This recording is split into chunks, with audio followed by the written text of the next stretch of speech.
Titans of war collide, booming in the air. No place left to hide, feel the primal stare.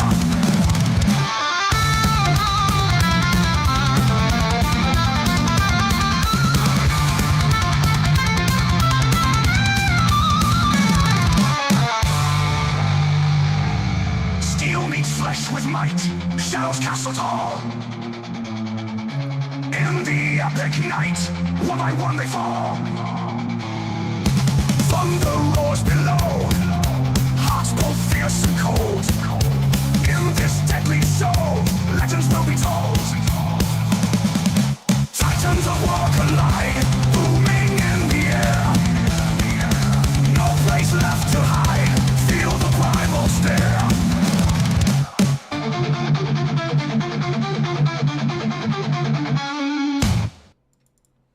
Hey everybody, how you doing?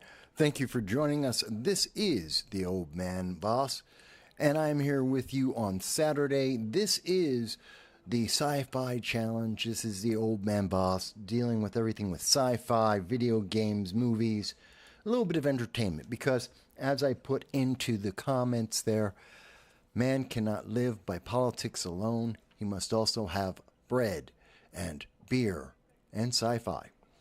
And that's what I aim to do when I do this show on Saturdays at 3 p.m.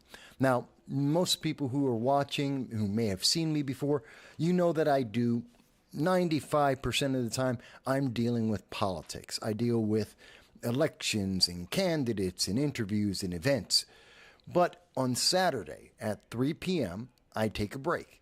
I take a step away from the politics and I deal with just entertainment.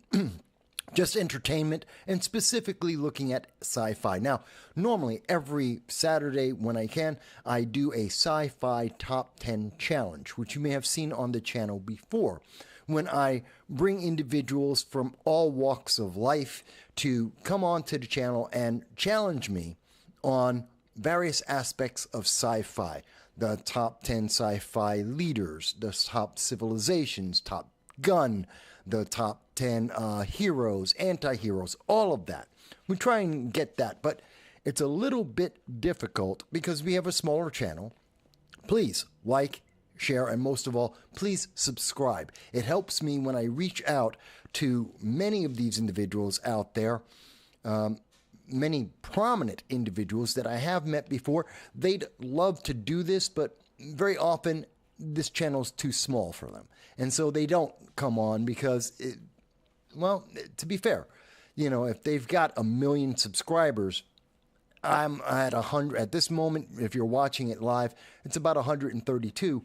It's a hard sell for me to say, spend an hour or two talking about sci-fi with me on my channel. But if you subscribe, it gives me more to sell them on. Most people like this. They hear about it and they go, yeah, it's interesting. But Mike, you don't have enough subscribers for the time. Please help me with that. But that being said, so this week, because of the election, I don't have a sci-fi challenge. And last week, I know many of you may have been looking for the channel. I had a last minute, it was a live political event. So I had to go, and that's what I do. That's my livelihood. I take still photos. I do commentary and consulting for various campaigns and parties. And that's where I was. Saturday, I was with the Bronx Conservative Party. They were having an event before the election. I covered it live. I have a lot of still photos from that I took as well. So it was a great day in that respect, but I wasn't able to do this. I wasn't going to go 2 weeks without reaching out to you, my audience, and saying, hey, let's talk about sci-fi. Let's take some entertainment. So after the election, here I am. I'm talking to you about sci-fi. Something that I'm very passionate about. Something that I absolutely love sci-fi. Of course, I also play video games. You may see that throughout the week.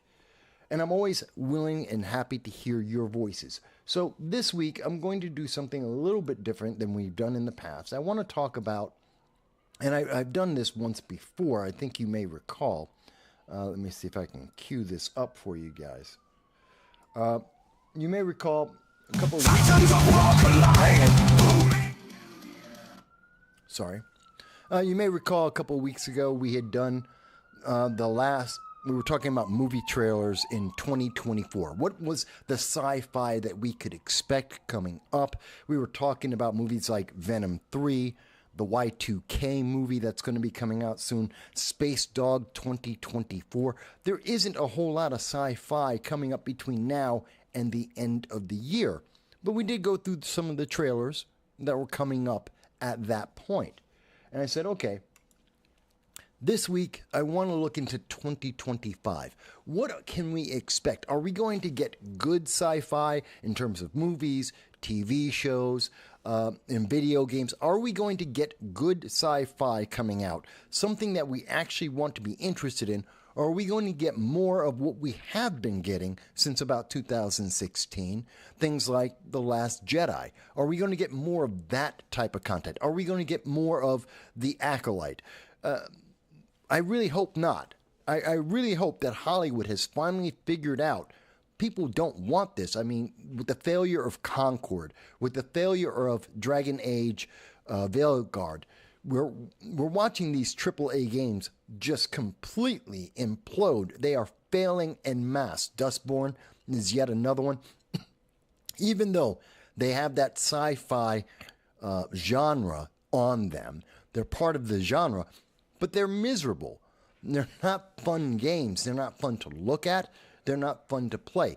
I mean, look at, excuse me, look at most of the leads in these. Yes, they have a lot of female leads, and they're all ugly as sin. No one likes looking at them. They're not appealing. Even though we know that there are studies that have come out, and people have been talking about in the internet recently, that show women like hot women and hot men just like men do. We want to see attractive people as our heroes. Hopefully, sci-fi will give us that going forward. And now that I am speaking about sci-fi and, people who are good-looking, great images in sci-fi, things that we really want to see more of, I do have to mention some sad news. You may have heard about this, that Tony Todd has died. Tony Todd was 69. He's not that much older than me. He's about 14 years older than me. And Tony Todd passed away in L.A. In his home. He died of natural causes, which is a peaceful way. He seemed to have died at peace. He did have an illness for some time. Now, a lot of people may be familiar with Tony Todd because of the Candyman series of horror films. Some people may be familiar with him from the Final Destination horror films. He did a lot of horror film work, and he played a lot of different roles. But he isn't just that. Just to give you a quick run-through, Tony Todd, going all the way back, now this isn't his full filmography. They're missing things in this, like, I swear to God, he was in Jason X. He was playing a mercenary in the movie Jason X. And he gets stabbed by Jason with a machete or a metal poker, if I remember correctly. And he gets stabbed. No, I think it was a machete. And he gets stabbed through the chest. But he's, a tough military vet, merc. And he stands there. He's like, with the machete through his chest. And he's like, no, do you think that's going to kill me? It takes more than that to kill me. So then Jason takes the knife out and then stabs him again. And he goes, that'll do it. And then he dies. And they don't have it in his filmography here. I swear that is a scene from Tony Todd in Jason X. I swear that it was him in that role. I like that scene. I was looking for it so that I could play it for you guys. But sadly, I can't. I don't have it. I couldn't find it. Maybe I imagined it. I thought for sure it was Tony Todd. But as you can see, he has a deep filmography. I mean, he's done things like The Crow. Great film. He's in it. Did a great job. He was in The Rock. Great film. Did a great job. The Truman Show. Did a great job in that. He was on Lean on Me. Another great film. Obviously, again, he was in the Candyman and Final Destination films. But he kept on working. He was in the Prophecy series, in The Forsaken. Man Who Fell from Earth is another one that he did. I'm just trying to pick out some of the ones that I've seen that I thought he did very good job in. He was in Frankenstein. He was in Zombies. He did the voice of several characters, including in the Venom video games. He was a character there. He was in DC. He played characters in the DC series of animated movies, and he had great roles there. He had a very unique voice. I loved his voice. And you got to see that he was working all the way up until this year, 2024, the year that he died. He had, 2 films come out this year? He had 3 films in 2023, 2 in 2022. So even though he had an illness, even though he passed away at 69, not that old, he was working all the way up until the end, providing us with content. And he did do some work on TV. He was on Star Trek. A lot of people may not remember that. Many people may not recall that. But Tony Todd, I'm trying to find a good scene of that. Here it is. Nope, that's not it. Hang on. I got copyrighted struck last time that I had this. But here he is. He's playing Worf's younger brother.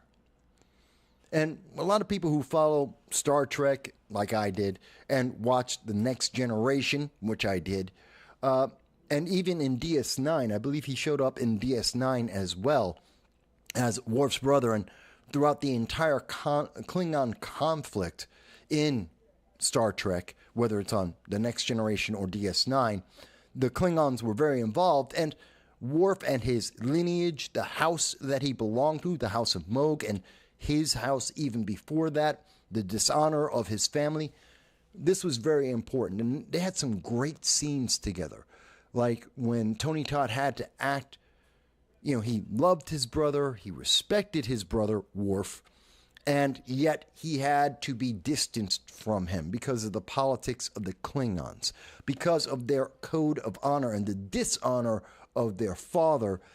His own brother had to disavow his older brother that he idolized, that he loved. And I thought it was really interesting. I mean, I'll just play a few seconds of this because I will get copyright strikes. I know this, but... You cannot ask these questions within the boundaries of protocol. They are. So I like that voice. I just love that voice. And just his mannerisms there. Where is it? I'm looking for part of this scene. It's been a little while since I've seen it. Here we go. I want to play a little bit of this part here. You, our mother and father, were not going to stay long. It was decided that I did not need to go. I was left to stay with our father's friend, Lorg, until your return. You never did. Look at that anger. Look at that anger. I mean, you can't really tell that it's Tony Todd necessarily under the makeup, but that voice was iconic. You could not miss that. And so, it is a shame to see that Tony Todd is no longer with us. He had an iconic, huge filmography, huge amount of TV work. He was well respected, and he did a great job.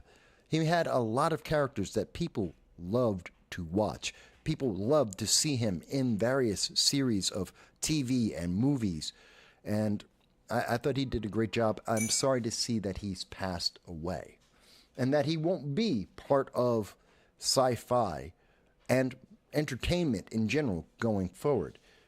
He leaves big shoes to be filled. So I did want to give him a shout out about that. I am sorry to see his loss.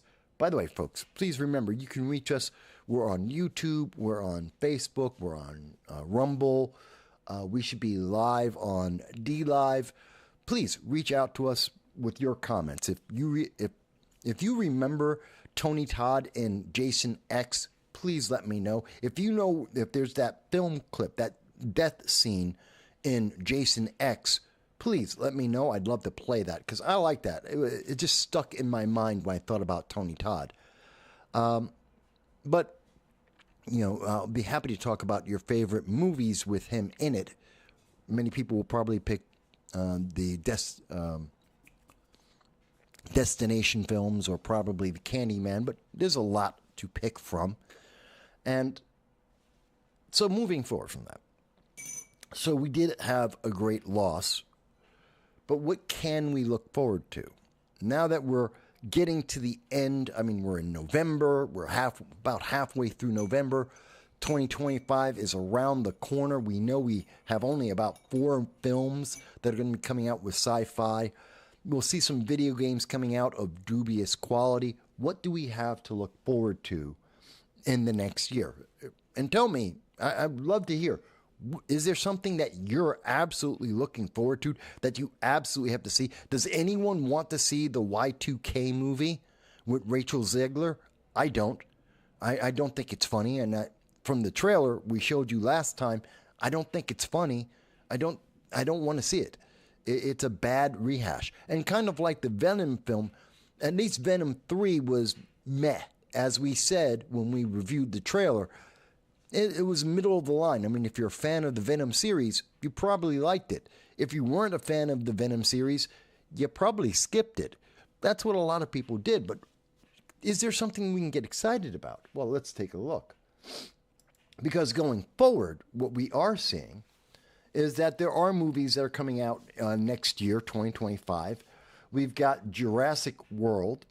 And I can tell you, Jurassic World Rebirth, I have zero interest in this movie. Maybe you do. Maybe you think it's going to be fantastic. Maybe you like the new round of Jurassic films. I'm done with it. I'm done with Jurassic Park. They have run this, they've basically played the same story over and over again, and it's gotten worse and worse each time they do it. It's just a cash grab at this point. There's nothing exciting about Jurassic Park. I have no interest in this film whatsoever. It'll come out in 2025. It'll probably make a lot of money in the first week, but I'm not going to be there. I don't think it's interesting anymore. Maybe you do. Tell me if you like that, but I don't. Another one that's going to be coming up is Tron Ares, which is a spin-off and continuation of the original Tron series. Now, I was a great fan of Tron, the original film, when it first came out. That was groundbreaking. That was a great film.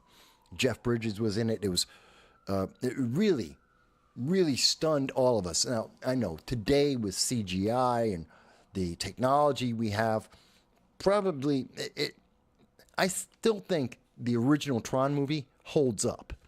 It looks a little dated. The CGI is not as stylish as what we see today, but I think the atmosphere of the movie works. Now, we saw that they came out with the second movie in Tron. I think it was Tron Legacy. Horrible movie. Horrible movie. I thought it sucked. The whole IO, the alien or computer-based sentient creatures, and they're fighting against Clue, who's supposed to be a digital copy of Jeff Bridges. And I'm sorry, it didn't work for me. Did not work for me at all. The protagonist being that IO did not work for me. The one scene that I thought that was really good in Tron Legacy was that one scene in the bar where we had where there was the bar fight and they had the music going on in the background. That was Deadmau5, I think it was. No, it was the other guys. Daft Punk. That was a great scene because I like Daft Punk. I like their music. So it had Daft Punk's music in it, and there was a fight scene, and that was kind of okay. That's like the highlight of the entire movie of Tron Legacy. It was a horrible film. I just did not like it, and it didn't do well. But obviously it did well enough, and Disney is desperate enough that they need another dip in the well. And it's kind of sad because this is the trend we're seeing. Over and over again, we're getting sci-fi films that aren't new. They aren't interesting. I'm talking about from the major studios. They keep going back to the same stuff over and over again. Oh, let's give a sequel to Jurassic Park, a sequel to Tron, a sequel to The Matrix. We're just going to rehash these old stories, these old characters over and over and over again, running them into the ground, bleeding them dry, like the Star Wars series. No one's interested anymore. No one likes Disney Star Wars. Nobody. Or at least at this point, nobody does. They have wasted every opportunity that they have had to bring the fans back in. Even with The Mandalorian, which now we're going to get a Mandalorian movie. I have no interest in the Mandalorian movie. Loved Mandalorian Season 1, thought that was really great, fresh, new. Season 2, kind of meh. And then Season 3, total waste of time. Book of Boba Fett, waste of time. Acolyte, Ahsoka, waste of time. No one wants... They had miserable numbers. There are many people... The reviews of most of Disney Star Wars gets better viewership than Disney Star Wars itself. I mean, that tells you something. They're wasting money and our time and our goodwill by rehashing these stories. That's what I think. And I'd love to see them stop doing it. I hope Hollywood figures this out. Because they're not... I mean, if you're going to rehash a story that we've already seen, at least give us the heroes that were there. Bring back Keanu Reeves as Neo and make Neo who he was in the past. Don't put him in as a side character. Don't ignore him. Star Wars, I don't care about Rey. Give me an entire new series of characters. They're not bringing back Finn because they destroyed his character. He had so much potential. I would have been very interested in seeing Finn as a Jedi or a Jedi in training. I would have loved to see that. I would have loved to see him with Mark Hamill training and trying to figure out what the Force is in this generation that didn't have it, with Luke Skywalker having to deal with the devastation and the difficulty of all of his prior students dying, and give us that backstory. I would have loved that. But no, we got Mary Sue. We got Rey, the Mary Sue character, who destroyed Mark Hamill's Luke. And I know, Mark Hamill in real life, he's got issues. Lots and lots of issues. But his character was iconic, and they destroyed that for no reason. And now they're trying to make Rey into what Luke was without doing the homework, building up his character, building up her character, and giving her something, give us an impetus, a reason to watch her develop and grow. She's already the bestest ever. She has no flaws. She has all the powers. She's useless. And she's not a Skywalker. She's a Palpatine. Let's get that right. She's a Palpatine. And that means the bad guys won. Evil won. And I don't want to see Star Wars for that. I mean, yes, I liked seeing Darth Vader. I loved seeing Darth Maul. I thought they were good bad guys, but they lost at the end. They were flawed and they failed. And that was a good thing. Now, in almost every single movie, regardless of the genre, we are seeing bad guys win. That the morality out of Hollywood, they want bad guys. We're supposed to have sympathy for the bad guys. If you're thinking of Rings of Power by Amazon, we're supposed to be on the side of Sauron. Sauron is supposed to be sympathetic. The orcs are supposed to be sympathetic. Are you kidding me? These are supposed to be personifications of evil. I don't want to root for an orc. I don't care if he has a family or not. I don't want to root for an orc. They're evil. Patently.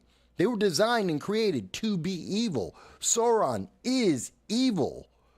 Why are we trying to root for him? That doesn't make any sense to me. It's stupid, which is why that series is also failing. They're destroying the Lord of the Rings, something that has been popular for 60 years. 80 different countries, different language translations for 80 different countries. So popular that they've been, since the day it came out, they have been trying to figure out how to make movies of it until Peter Jackson got it right. And they're destroying that entire legacy. That's really sad. And we've seen this with over and over different series. Maybe you disagree. Again, if you disagree, if you think you have a different opinion about the sci-fi, if you have a different opinion about these fantasy and these entertainment genres, tell me why I'm wrong. But I can't stand any of this stuff. I think it's horrible. I don't think it's entertaining. It's not grabbing people's attention. And based on the numbers, both in terms of movies and tickets sold or just looking at online TV audiences, no one wants this stuff. They've abandoned it all because it's horrible. They have the heroes are the bad guys who are doing evil things. That's the Acolyte. At the end of the Acolyte, you've got two of the most evil characters, Chimere and May, are walking off into the sunset. They're patently evil. They're murderers, mass murderers, each of them. They've run around killing people left and right, and they're getting a good hero's send-off. That doesn't make sense to me. How did they think that would be a good thing? That I'm supposed to be more interested in Star Wars because the evil is riding off into sunset? He's now in a relationship. He's having a great time in his life. He's going to go off and have kids and have a great life. He's a mass murderer. Chimere. Horrible. Horrible. That's not a story I want to follow. That's not a character I'm interested in. For a movie, let him have his moment and then fail? Fantastic. Have him be the hero of the whole series and go off into the sunset? It didn't make any sense. It doesn't make any sense. And why are we watching this? We aren't. Hollywood has to change. And so when I see Tron Ares, do you actually care about that? Because I don't think anyone does. Tron was great in the first movie. The second movie was a cash grab. They thought, well, they'll bring it for a new generation and they'll make it for a modern audience, and it failed. No one liked that story. And they said, oh, well, we'll put in CGI and it'll CGI. It didn't look good. And the story itself, the writing, was horrible. The acting was so-so. Depending on which actor you're talking about, it was so-so. That's not a movie I'm compelled to follow. That's not a series of movies that I'm compelled. And now they're coming out with Tron Ares, I don't care. There's no one in that storyline that I care about anymore. None of the characters from the original are carrying through. None of the storyline that they left off with, I don't care about any of it. Does anyone care about Tron Ares? Because I don't. That's another sci-fi movie. These are going to be failures. Jurassic World Rebirth, and Tron Ares, they're going to fail. They're going to fail unless they have absolutely stellar writing. No one cares about these series. How about Superman, the DC reboot? What is this, the third time DC is coming out and trying to get Superman right, and they're redoing it again. I don't think it's going to work. I don't see the interest. One, I don't see, this guy doesn't look like Superman to me. He doesn't look like Clark Kent. I don't feel interested in him. Now, mind you, I haven't seen the trailer. The Superman reboot, maybe once we see the trailer, we see how he acts, could be phenomenal. But I don't expect him, I expect him to be a brooding, soppish, soy Superman. That's what DC has been like lately. Now, James Gunn is pretty good in doing ensemble films. I mean, thinking of Guardians of the Galaxy, fantastic. But he also brought us Blue Beetle. And that was a horrible Iron Man ripoff. And they're like, oh, but it's fantastic because it's Spanish Iron Man. I don't want a Spanish Iron Man. I want Iron Man to be Tony Stark, period. I don't want Ironheart, which is a horrible film. That series is dead in the water. It's like Agatha. It's going nowhere. No one cares. Didn't work in the comic books. Not working in live action. I didn't like her in, Wakanda Forever. Didn't like that movie. Didn't like her character. Didn't make any sense. I don't need to see her just because she's black and a woman, and now she has to be smarter than Tony Stark. She has to replace Tony Stark, and she's the Iron Woman. Sorry, I don't need that character. I'm not interested in that character, nor have they given us a reason to be interested in that character. And I expect that we're going to see a similar thing in Superman. That he's not going to be, what is it? What is it he always says? Truth, justice, and the American way. Hollywood doesn't like America. Or at least that's what we've been getting from most of these movies.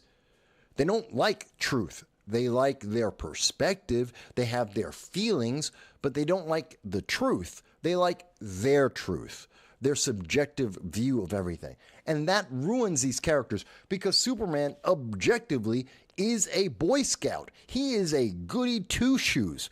He doesn't kill. And I think that was a major mistake with Zack Snyder's version of Superman. Superman doesn't kill, period. He does everything else, but he will not kill. And that's a good thing. And he's a Boy Scout at heart and in everything that he does. He's a Boy Scout. Do I need to see him having a love affair with Lois Lane? No, I don't. That's not why I watch Superman movies. That's not what Superman is to me. It's great that he has a love interest. Don't mind. That's great. But I'm not watching Superman to find out about his dating life. I don't care. And quite honestly, in most of the versions of Superman that we've seen, most of the Lois and Clark TV shows that we have gotten, the reboots and the reversions, most of the time, people don't really care very much. There are exceptions. When the acting is really good and they've got a good script, we do care a little bit, but for the most part, we want to see Superman be that Boy Scout, that truth, justice, the American way. We want him to be that symbol. He's kind of like a Captain America, except he's superpowered. And we want that. We want that ideal. He's not supposed to be human because he isn't. He's not supposed to be a regular guy. He's not. He's supposed to be that idyllic oddity that's in our lives, which is why he becomes such a great symbol, because he is so different, because he is the pinnacle, and he is something that we can aspire to, that if we do the work, we can get there. At least that's the way I look at Superman. And mind you, I'm not a big fan of DC to start with. I'm a Marvel boy. I love my Marvel movies a lot. So maybe it's me that I have a preference towards Marvel. And when it comes to DC, I prefer to see Batman or maybe Nightwing. Those are my favorite characters. Those are the ones that I gravitate towards. And I'm more interested in the Teen Titans from the 80s. And I like that. I've seen the Damian. I don't know. And I haven't been following comic books in decades now because it's not fun anymore. But those are the characters that I have liked. Those are the ones I tend to follow. I don't know. I don't see this Superman and the still images, this image, not interested. I mean, people have redone through through AI. They have redone this background image of Superman, and I like the AI version, the fan fiction version of this image more than I like the still photos that we've gotten so far. I don't think James Gunn is going to do well with this. DC is in trouble. That's another film in 2025 I'm not interested in. Are you? Are these movies that you're interested in? Anyone in chat, tell me, are you looking forward to Jurassic World Rebirth? Are you interested in looking forward to Tron Ares or Superman, the reboot with James Gunn? Are these the top films that you want to see in 2025? I can say unequivocally, no for all three of them. They're meh. Walking in the door at this moment, they're meh, middle of the ground. They're 6 out of 10 from what I've seen so far, and I have zero interest in that. None whatsoever. Well, we also have the movie The Bride. That's looking to come out in 2025. The Bride. It's Frankenstein.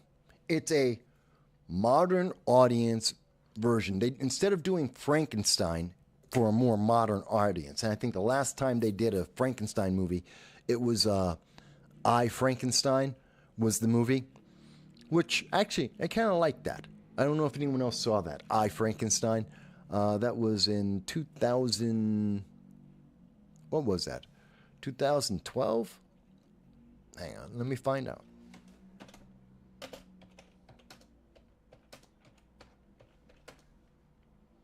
(2014).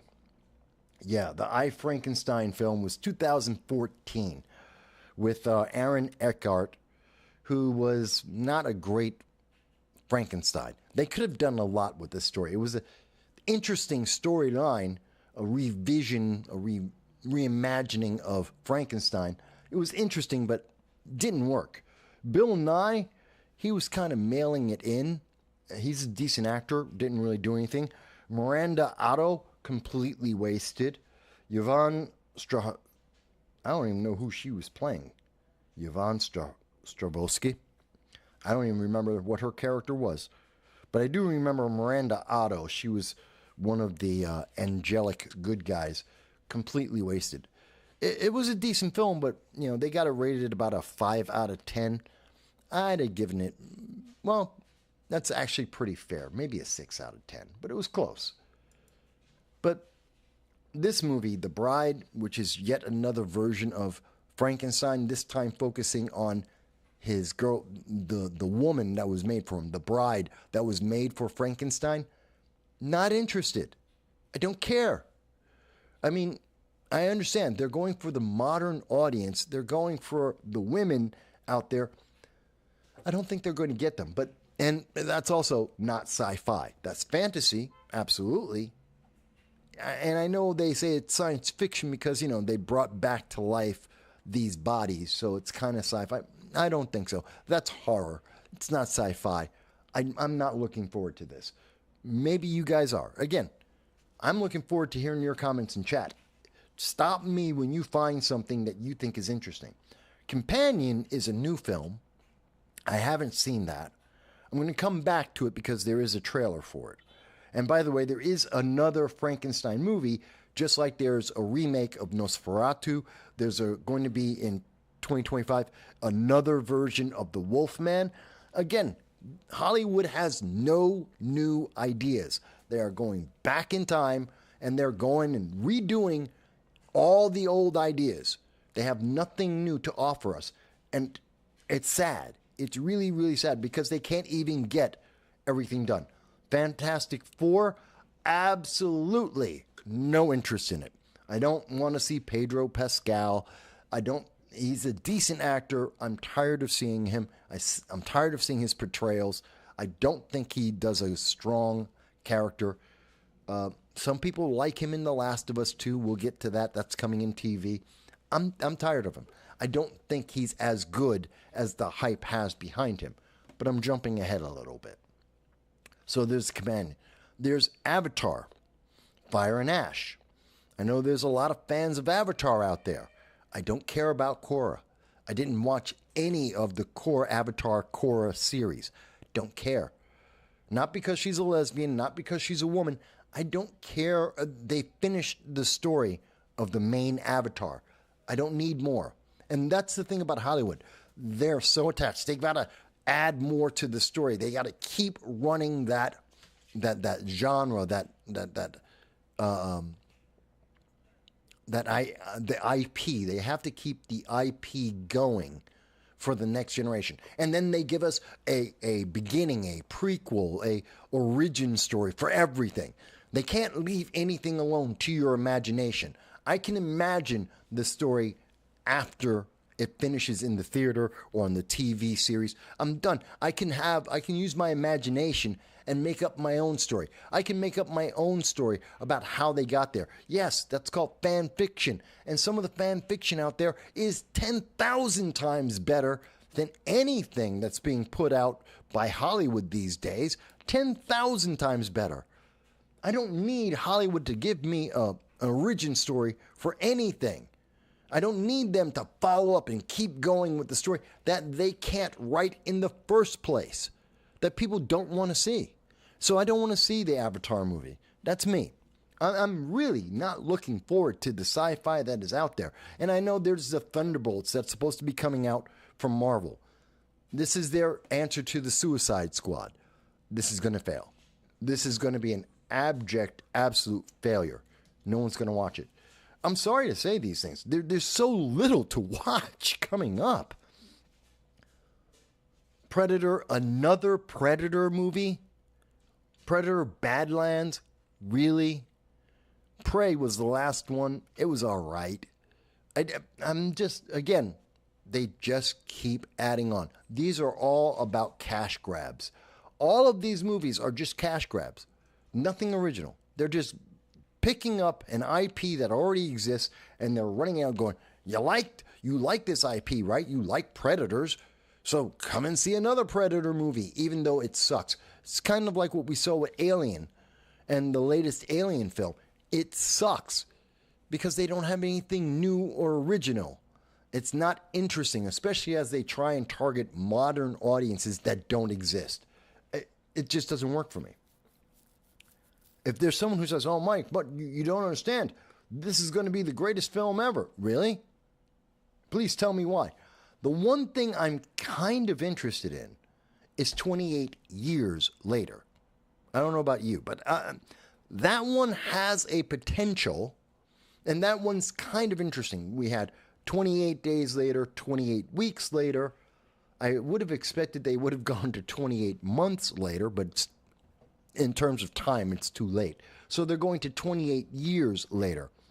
And I don't see this as being a comedy. It never made me laugh. But it could be interesting. Although, how do you bring back this disease, or what has happened after the end of the second film, which was 28 weeks later, and we saw that the virus, the infection, was leading into France, and so Europe was about to get a mass infection. That could be interesting, because if it gets through Europe, then maybe it gets into Russia, maybe it goes into the Middle East, possibly gets into Africa. It starts to spread around the world. How are the various governments dealing with that? How is the world dealing with that? How do you live in that environment? Not impossible, but interesting. That could be interesting. I don't know. Lilo and Stitch, really?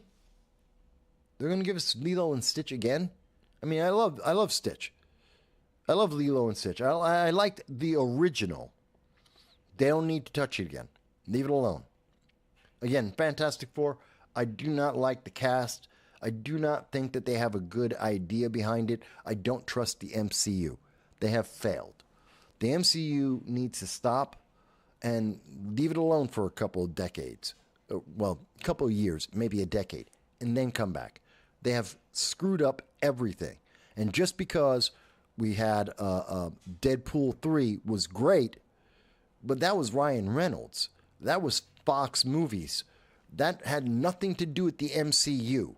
That was all about Ryan Reynolds and his very good take on Deadpool, his humor, his personal humor being injected in there, which is why Deadpool 3 was a good movie. Had nothing to do with the MCU. You're going to put this in now.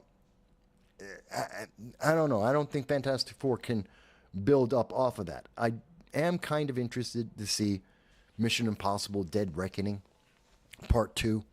I don't know how many people saw Dead Reckoning. I did. I saw the first one. It had its moments. It's not the best film. It isn't. It definitely isn't the best of the Mission Impossible series, episodes 4, 5, 6. Great. Those movies were really, that was Mission Impossible at its best. Things don't go perfectly to plan. They make up a plan on the fly. They have a bunch of gadgets that they use. They're smart. They think through the problem. It's always on the wire. That was the Mission Impossible series episodes, the movies 3, 4, 5, really, really well done. Now, I don't know. He seems to be missing a step there. Mind you, Tom Cruise, he's done well with the Mission Impossible series. And even Dead Reckoning Part 1 was decent. Wasn't great. It wasn't perfect. They killed Ilsa. They killed Ilsa. She was one of my favorites. How dare they? I don't know. He's got a hill to climb there with me. That's me. Let's see. What else was there? Oh, and Star Trek Section 31. Let's take a look at that trailer. Okay, ladies, now let's get information. I hate the music they have attached to this. Have you seen this? I hate this. First of all, the Star Trek Discovery, Star Trek Discovery, STD, the newest version, the Paramount version of Star Trek under Kurtzman, sucks balls. It's horrible. Star Trek Discovery was horrendous. Thank God they finally killed it. They made it go 5 years. Don't know why. It had no audience. No one liked it. It was horrendous. But Section 31 isn't about Star Trek Discovery. It's not part of, they're making it part of the Kurtzman world, and we can already see they're screwing it up. I liked Section 31 out of DS9. Out of Star Trek DS9, that was when they introduced it, and it was great because you don't know a lot about Section 31. They exist. They're mysterious. They have their own plan. They're willing to do whatever it takes to get the job done. I like them. They're the bad guys that make everything possible for the good guys. I like Section 31. You want to do Section 31? It has to be an R-rated thriller. That's what you need. That's what I think of. When I see Section 31, I want to see a dark, gritty spy thriller with dark themes, and people are dying, and it's R-rated, and you know, it's happening in the background, and yes, you've got the bright, cheerful Starfleet in front of you, and you got these dark figures in the background, in the shadows, that are making things happen. Bodies are dropping around these guys because they have to. Otherwise, Starfleet fails. You know, the Romulans, the Klingons, the Cardassians, they all come in and they destroy Starfleet if it weren't for Section 31. That's what I want to see. Dark, gritty spy thriller. This is a pop cartoon. They lost me. They lost me off the music. Maybe it's me. What do you guys think? I say.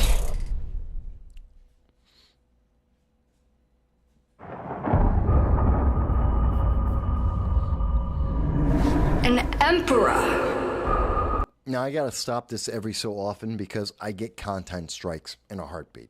So we're going to break this up a little bit because I am talking about this. But again, the initial music they just showed, the bright letters and screenshot there, don't like it. This, okay, so we're starting off here, waiting for something. Can only be loyal to duty. Thus. Okay, I'm still not interested. We've got some, I suppose they're going for an artsy look, not working for me. Again, I want to see dark, I want to see brooding, I want to see dangerous, spy thriller. So far, I don't even know what this is yet. Does the Empire. The first scene that actually makes us think there's something to this that might be spy thriller, a little darker, a little bit more adult. We've got a footstep in blood. Okay, now you finally, it's only taken 30 seconds, 24 seconds out of a 2-minute trailer. That's not a good sign. Remain strong. Thus. Does. So they're showing all these people that are dead. If I'm remembering this correctly, Star Trek Discovery has the mirror world in it. This comes from the original Star Trek. I don't care about that. I don't care about the mirror world. I care about the main Star Trek timeline. I don't care about what Star Trek Discovery found, and I don't care about their alternate universe. Not interesting to me. And it looks like that's the world this is taking place in. So they're losing me on that. They showed me a bunch of people dropping dead. Why did they drop dead? Just because people fell over and they're bleeding doesn't make me interested. That's not compelling to me. Maybe it's me. Let's see. All hail the Emperor! So she's the Emperor, which would make her the Empress. She wouldn't be an Emperor. She's not a man. Empress would be the name. So just by that one line, it tells me this is made for a woke audience. This is made for a modern audience. This is Kurtzman Star Trek that no one likes, that everyone rejected, that is not popular. I'm not. They're already losing me huge. And it only took one word. We've got a bleak. Look at this. This is all washed out. There's no color. When I say dark and gritty, that doesn't mean there's no color. Doesn't mean there's no life. It doesn't mean that everything's washed out. It means that it's a little bit darker tone. It's a little bit more serious. This is bleak. Bleak is not what I watch Star Trek for. But let's see what else there is.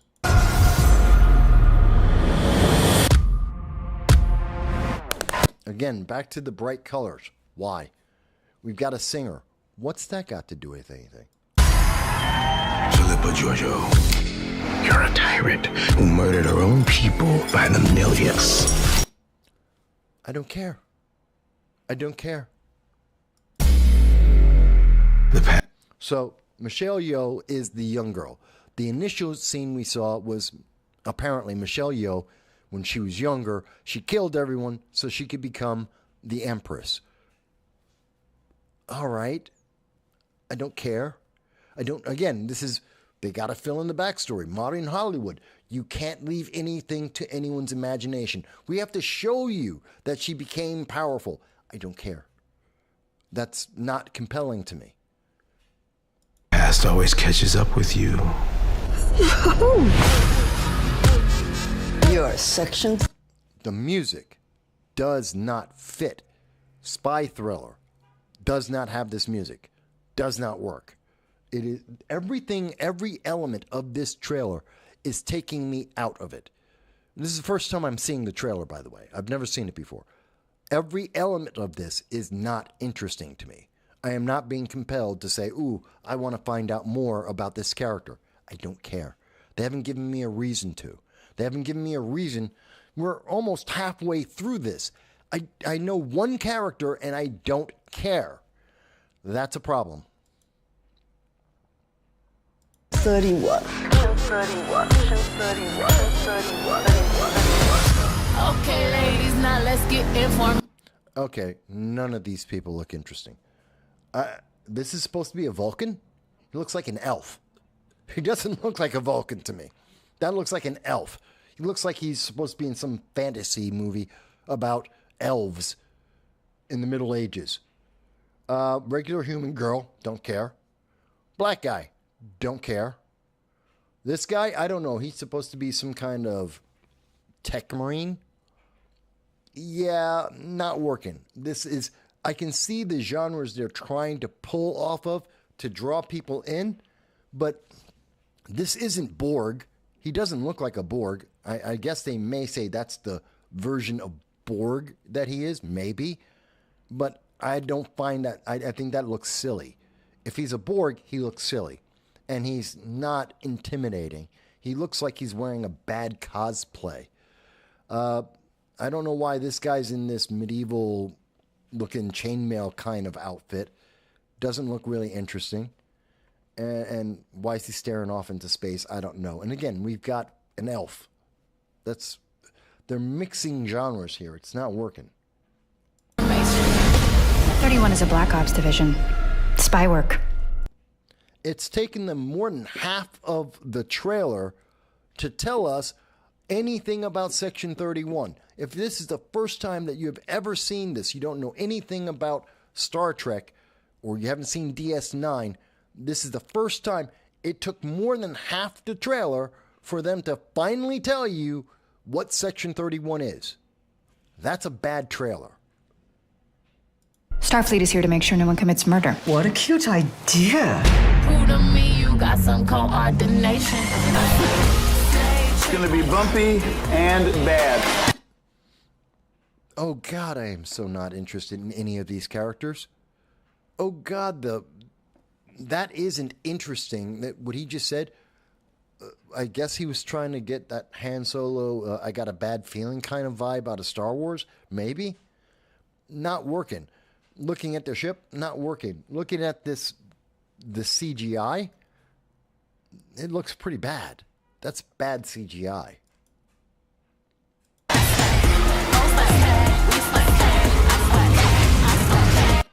I can see why they're doing the shaky cam and they're doing it so fast. They don't want you to focus on any of this. They're trying to zip through this as fast as possible. And they are selling this all on one thing. Michelle Yeoh and her character from Star Wars Discovery that no one watched. And that's a problem. You're trying to sell this to me on a character I don't know, that I have not seen. I heard of her. I saw some clips about her. But I'm not into this character. In fact, no one is. That's why Star Trek Discovery failed. It got shopped around. Everyone rejected it because it had no audience. The Star Trek fans of the original series of the Next Generation of DS9, they don't know anything about this person. They know nothing about this character and they don't care. They haven't given us a reason to care about this character who they are. This whole movie, this whole trailer is centered on Michelle Yeoh. And if you aren't into her already walking in, none of this matters to you. Which means this movie, if you're not into Star Trek Discovery, which almost no one is, this will not work for you. This is going to be a failed waste of time.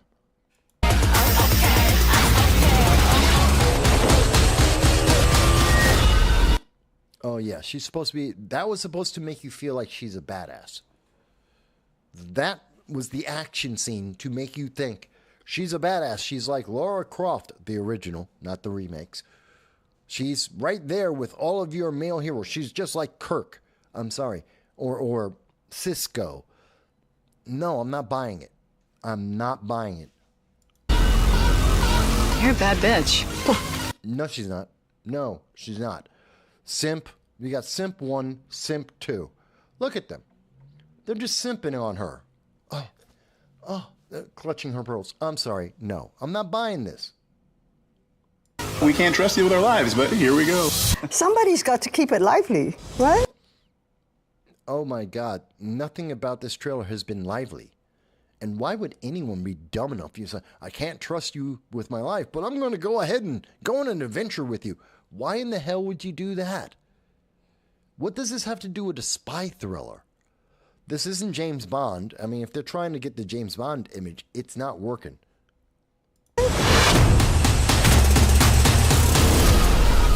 Ladies, now let's get it. Yeah, that's a waste of time. That's a waste of time. That's a horrible movie. If that's the trailer, if that's what they think is the best thing about Star Trek, do not go see that. You will waste your time. Waste of time. How about, I haven't seen believe it or not, I haven't seen the Thunderbolts trailer. Come on, bring him back. So let's take a look at that. I click leave on porch. So if you don't know, and their count, again, this is like what we saw with Star Trek Section 31. You have to know these characters to be invested. Walking in, they're going to rely on you knowing who are you looking at. This is the new Black Widow. She's a decent actress. She's a pretty woman, no doubt. I'm not compelled. I did not think she was a better Black Widow than Scarlett Johansson. But she can fill the role. She's not terrible, but okay. So we have the B team. We're starting off. If you haven't been following, if you didn't see the Scarlet Widow movie, you have no idea who this is. This means nothing to you. So that's a problem for the film. Let's see how they go forward. Your subordinates will be reported to DoorDash HQ. Alexi, it's me. Open up. Okay. Again, If you didn't see the Black Widow movie, you have no idea who he is. He's essentially the Russian Captain America. Essentially. Younger, different backstory, but basically he's a Russian version of Captain America. And so far, not interested. Milena?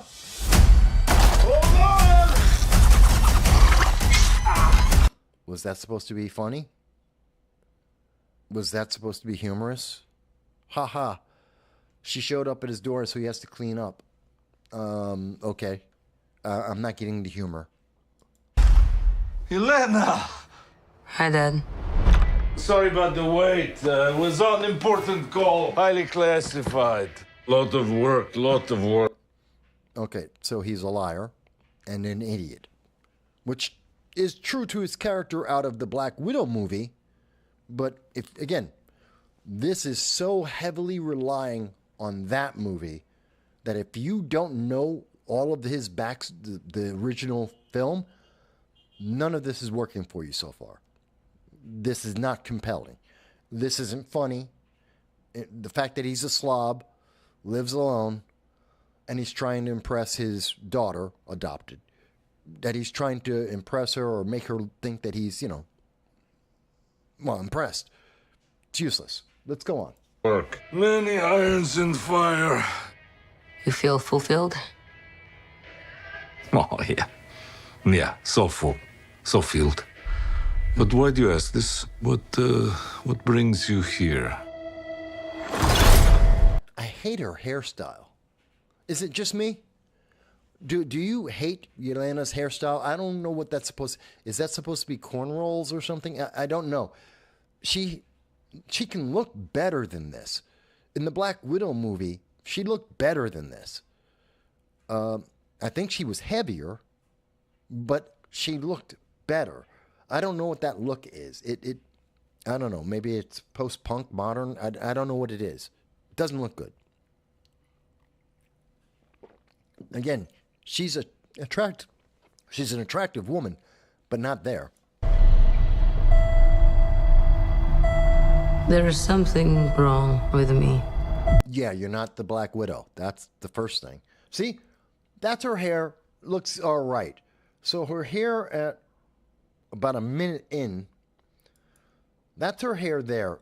It doesn't, I don't know. Maybe it's because it's flat and it's back and it just isn't done. Looks better there. I don't know why they did that, but okay, fine. In emptiness, I'm just drifting. Okay. Again, you have to know these characters ahead of time. I hope you've been watching all the Marvel content, because if you haven't, you have no idea who this is.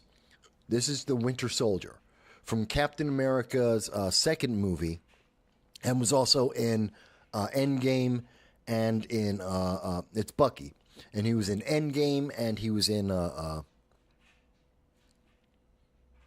was the one before it? So the Thanos movies. So we got a little bit, and he was also in the Winter Soldier TV series, along with Captain America Falcon, which wasn't a great series, but okay. So we know who this is. And I don't. This is also the replacement of Captain America. That came from the TV series, Winter Soldier and Falcon. And he was the second, he was a replacement Captain America before it became Captain America Falcon. Okay, if you don't know, if you haven't been watching all of Disney Plus, you don't know who these people are. Have purpose. I thought throwing myself into work was the answer.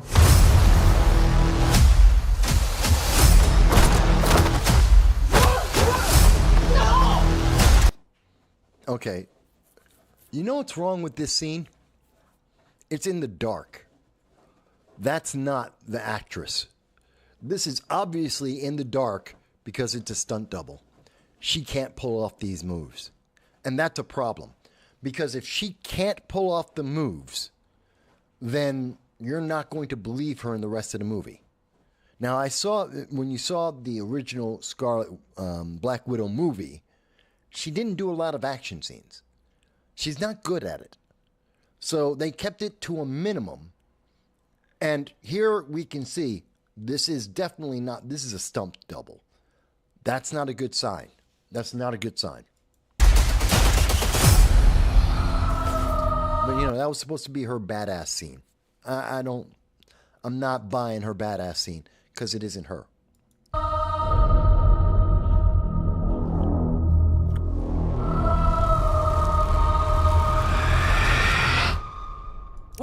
She doesn't seem to be moving with confidence. Is that me? But she seems, I understand, she's trying to be cautious, but she doesn't seem confident. When you saw Black Widow in the Avengers movies and all of her scenes, you would see she always moved with confidence. Even when she was taking on Loki and when she was fighting all the various aliens, all these, she's a regular human woman, but she always had confidence in every scene that she was in. She was never afraid. She was, even when she was cautious, she wasn't, it didn't get the sense of her being fearful. This one, I don't get the same feeling. I don't feel that this new Black Widow is confident.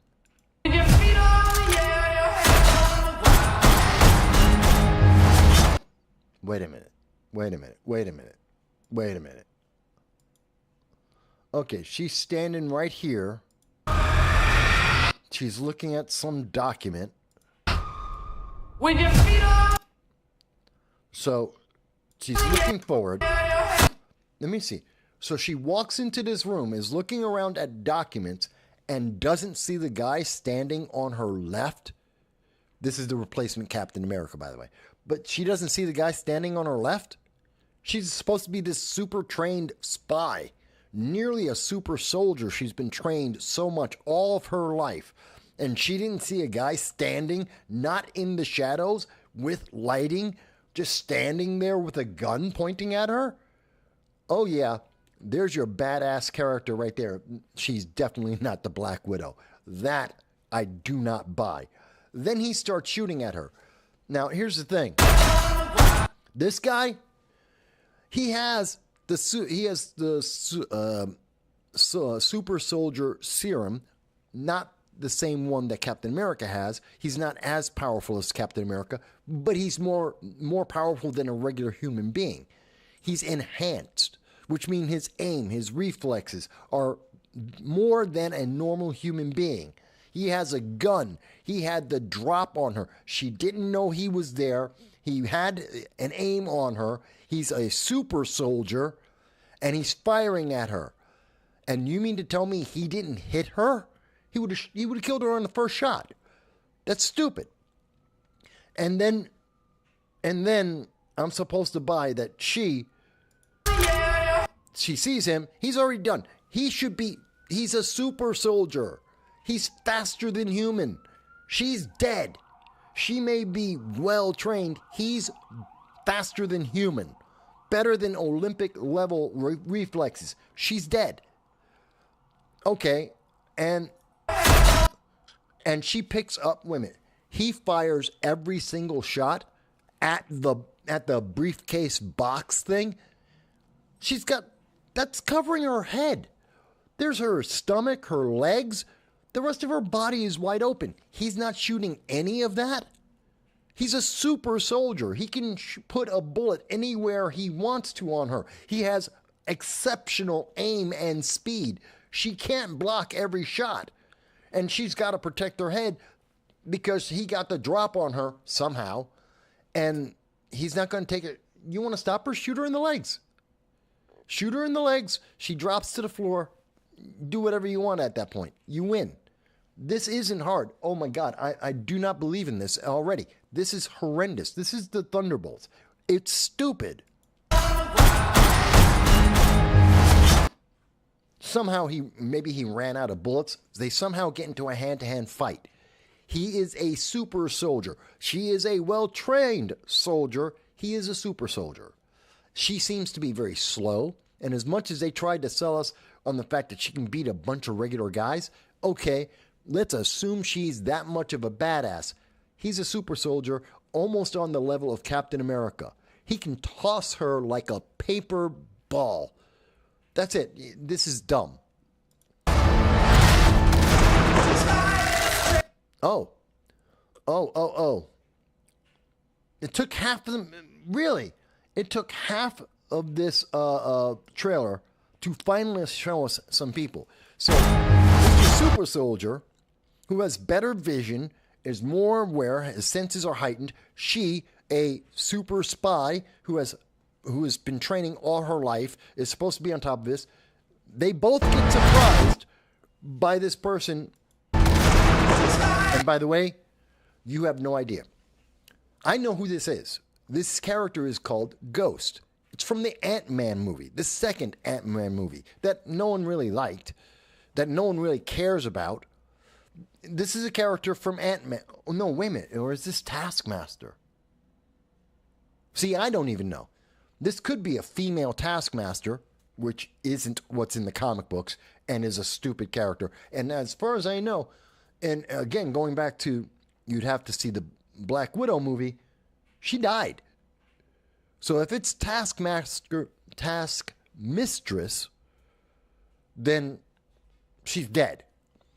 If it's Ghost, well, that would be the Ant-Man movie, but you wouldn't know that either. But let's find out. And how'd she pop up and surprise both of them? No one noticed her? Come on. Okay, that's Ghost. Okay, that's the one from Ant-Man. And I can understand. That's the only one that would make sense that no one would notice her. She can phase through things.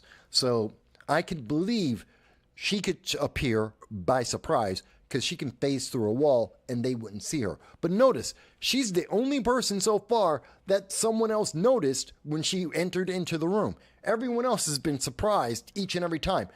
These are superheroes with superpowers and super training. I don't buy this. This is stupid. Yeah. Okay, and they're going to get in a fight. Why? And why do I care? None of these people are popular. This isn't Iron Man fighting the Hulk. This isn't Spider-Man fighting Captain America. Ghost. Nobody knows who this character is. No one cares. This is the female Taskmaster. That was a joke. And they finally got a woman to do the hand-to-hand because in the Black Widow movie, they had a man playing Taskmaster and they just CGI'd her head on a man's body and it looked stupid, completely unbelievable. This time, at least, they got a woman or a very slender man, one or the other, to do all the stunts for her. So it looked, at least the body looks somewhat realistic. But I don't care about this. Does anyone care about this fight? You don't know who any of these people are. Average people do not. I'm an old-time comic book fan going back to the 70s. I have comic books about all of these characters. None of them are interesting.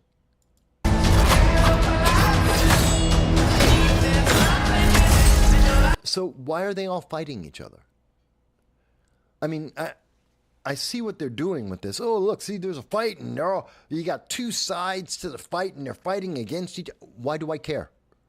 I don't care about any of these people, which means I don't care about the fight. I don't care who's on whose side. It doesn't matter to me. None of this is important. Oh. And now everyone turns and, who's this guy? Who are you? I'm Bob. Bob is about as famous and as interesting as any of the rest of these characters.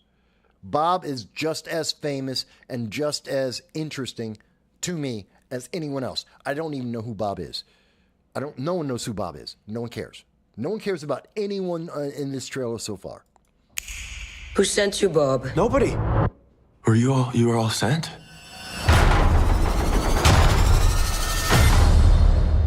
Everyone here has done bad things. Who cares? Oh my God, this is so bad. This is torture. This is torture. This is horrible. Shadow ops. Robbing government labs. Contract kills. Yeah. You know, now, look at this. We've been through 2/3 of this trailer, and we're only now reminding people who didn't see the Winter Soldier, who haven't seen the what is it, Winter Soldier and Falcon TV series, the people who didn't see the Black Widow movie, or more importantly, people who saw those and forgot all about them, forgot about these were B-list secondary characters in every one of those movies and TV shows. No one cares about any of these characters. No one remembers any of these people. And only now, 2/3 into the trailer, are they telling the average person who doesn't remember any of these people who they are and what they kind of do. Maybe you should have put that up front so I would actually care about this. But I don't. Because I do know the characters. I remember the movies and the TV shows, and I don't care. Where's Bob? I want to find out, where's Bob? Now they're trapped in a room because they're idiots. They're horrible. And by the way, one of them is missing. Where's Task Mistress? I don't know. She's missing in there. But I'm more interested in Bob. Who's Bob? Why is Bob there? So, someone wants us gone. If they wanted you gone, they got you guys all in the same room. They just blow it up right now. Any villain that wants to try, you guys all walked into the trap. If I'm the bad guy, I just blow up the base right now. Done. Have Bob strapped with a bunch of bombs. He's a robot and blow him up. This is pretty easy. Oh my God, these guys are idiots. Look at that. I've never seen this before. And what do you know? There's a ticking time clock. It's like a bomb. They're going to get roasted to death. Okay. Obviously, by the way, it's obvious. This isn't a trap. This is a test. Obviously, this is a test. Because if it's the bad guy, they'd be dead already. Any bad guy would have killed them already. Let's go on. What the hell? We're brought up Really? The glitz. Okay. with this belief Really? Is this supposed to be exciting? that there are good guys Who is Bob? Obviously, Bob can take a bunch of shots. I mean, we can see this from the outfit. I don't know who Bob is, but Bob has obviously been shot, and he survived it. He's the only character that I have any interest in so far. and they're a backup. And that's only because I don't know who Bob is. But I know that shooting him is not going to kill him. What's the plan? This could get messy.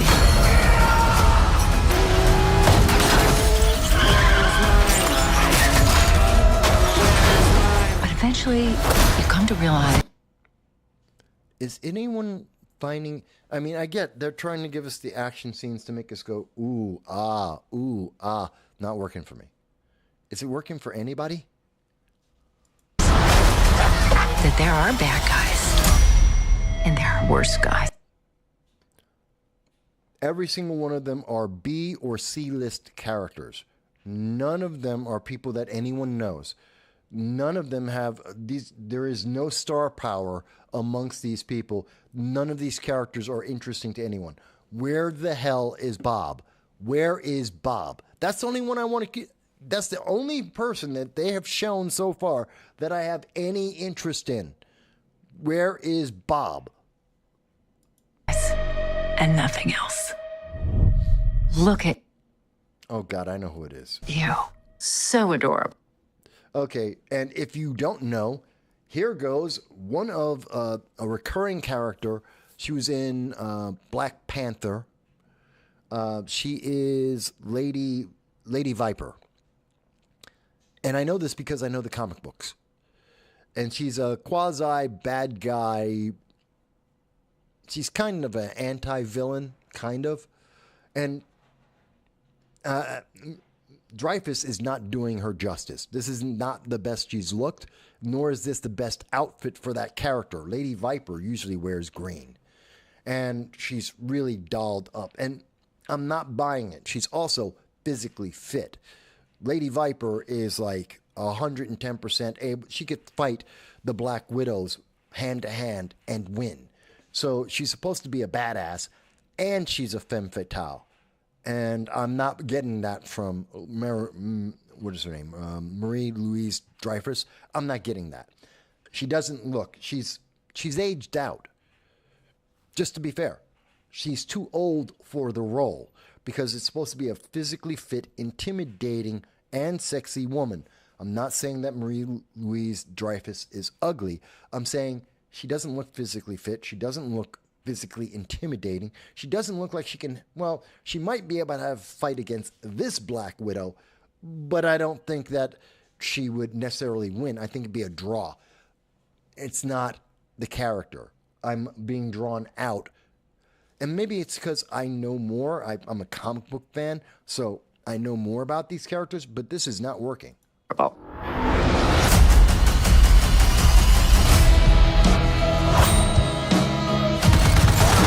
worry, She's bulletproof. what happened to bulletproof? It's bulletproof-ish! Was that supposed to be funny? Okay. Is that Bucky? That's not good.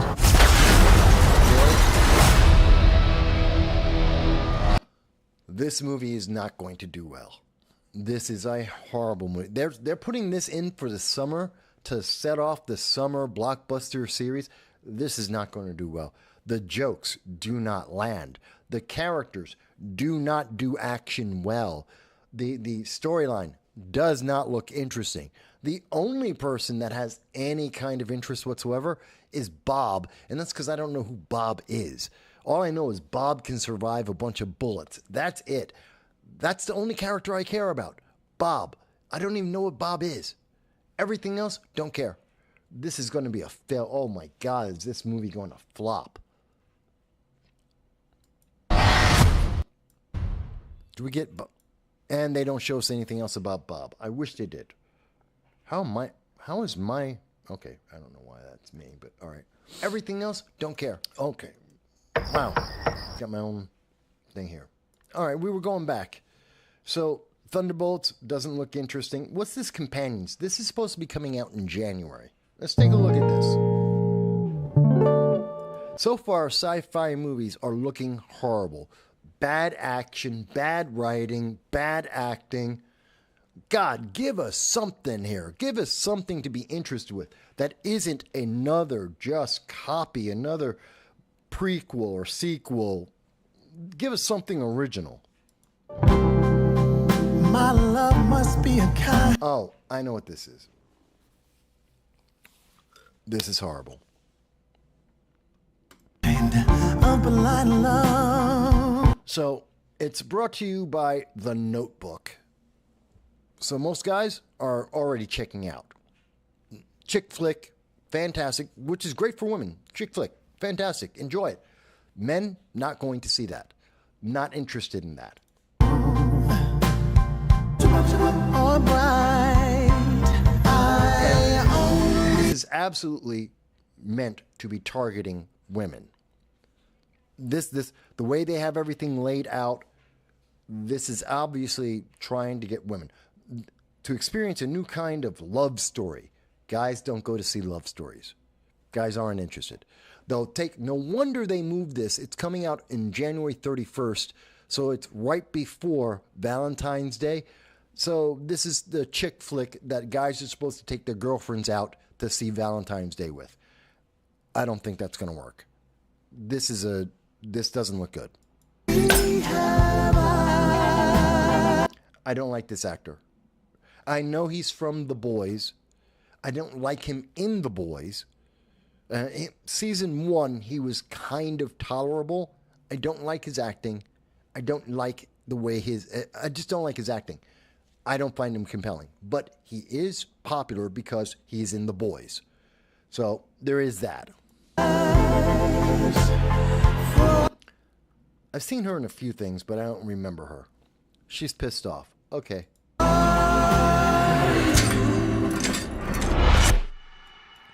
Evil man has this woman. She's captured. Does that sound like a woke film? Does that sound like the modern audience film? White guy, male, obviously bad guy. Woman, oh my God, she's a victim. That's like every story these days. And obviously she's going to be the hero and going to beat him up. And by the end of the movie, she's going to win and he's going to lose. I'm not interested in the story already.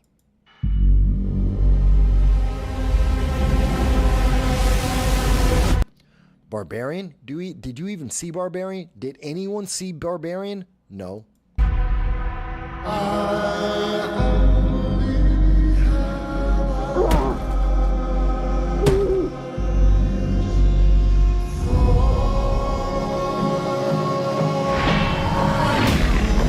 know it's going to sound cheesy, but...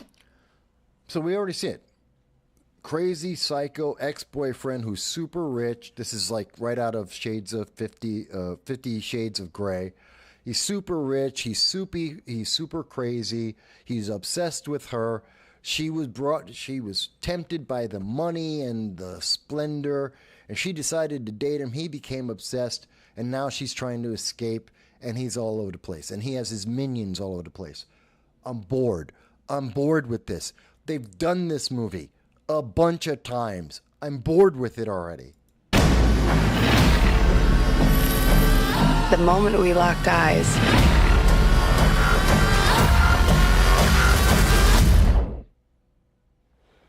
there was...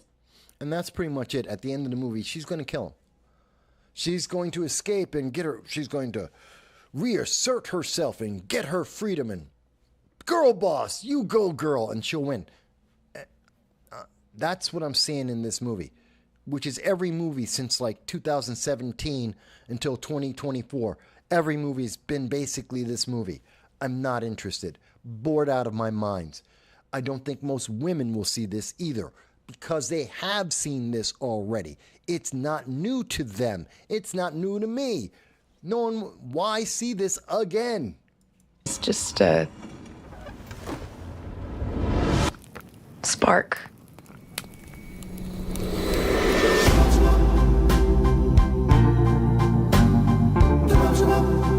Yeah, no interest whatsoever. That one will probably make money, though. It might make money because, well, a lot of women feminists, they're going to be like, "Ooh, see, it's the orange man bad's in office, and I'm going to see this movie because girl power, and we're going to beat them in the end, and blah, blah, blah." Who cares? My God, the movies look horrible. The only one that kind of sort of... Oh, no, let me show it this way. Mickey 17, which is based off the book. Mickey. Are you This is based on the book Mickey 7, which is a guy, a clone. I'm going to move it along a little bit because, wow, it's been an hour and a half. So a guy is cloned. He signs up to... He's poor. He needs money. He wants to see the world. So he says, okay, you can clone me forever. And I'm not going to go through the whole trailer, but he says, you can keep cloning me, and this is going to be the way I pay. I'll do all the dangerous jobs that no one else will do. And every time he dies, they get a new clone, and he goes out and he goes back into the universe doing this. And there's a bunch of people who do that. And at one point, they're cloning him, and they suddenly realize, hey, there's two of them. One of them they thought he died. He didn't die. And so they bring him back, and now there's two of him, two clones of him. He's died 17 times. So Mickey 1, 2, 3. In the book, he dies 7 times. The twist for the movie is he dies 10 more times. So he dies a total of 17 times. And the whole thing is that now that there's two of him, they're going to say the government, which is what this black woman represents, she's the establishment, the government, and they say that clones don't have rights. So 2 clones existing is an abomination, and they have to kill them. And so the clones are now going to fight for their life because they both want to live. And this is the Twilight actor Patrick, whatever his name is, who I don't, Pattison, who I don't think is all that interesting. And so they're going to try and start a revolt so that they can stay alive because they don't want to die. And that's it. That's the movie. It's not that interesting. It'll be, and this was going to come out on March 31st. They moved it to April 18th. So they're moving this to Easter. It's not going to be on the 31st. They're going to play Companions on the 31st, end of January, because they don't expect that movie to do well. That's why it was January.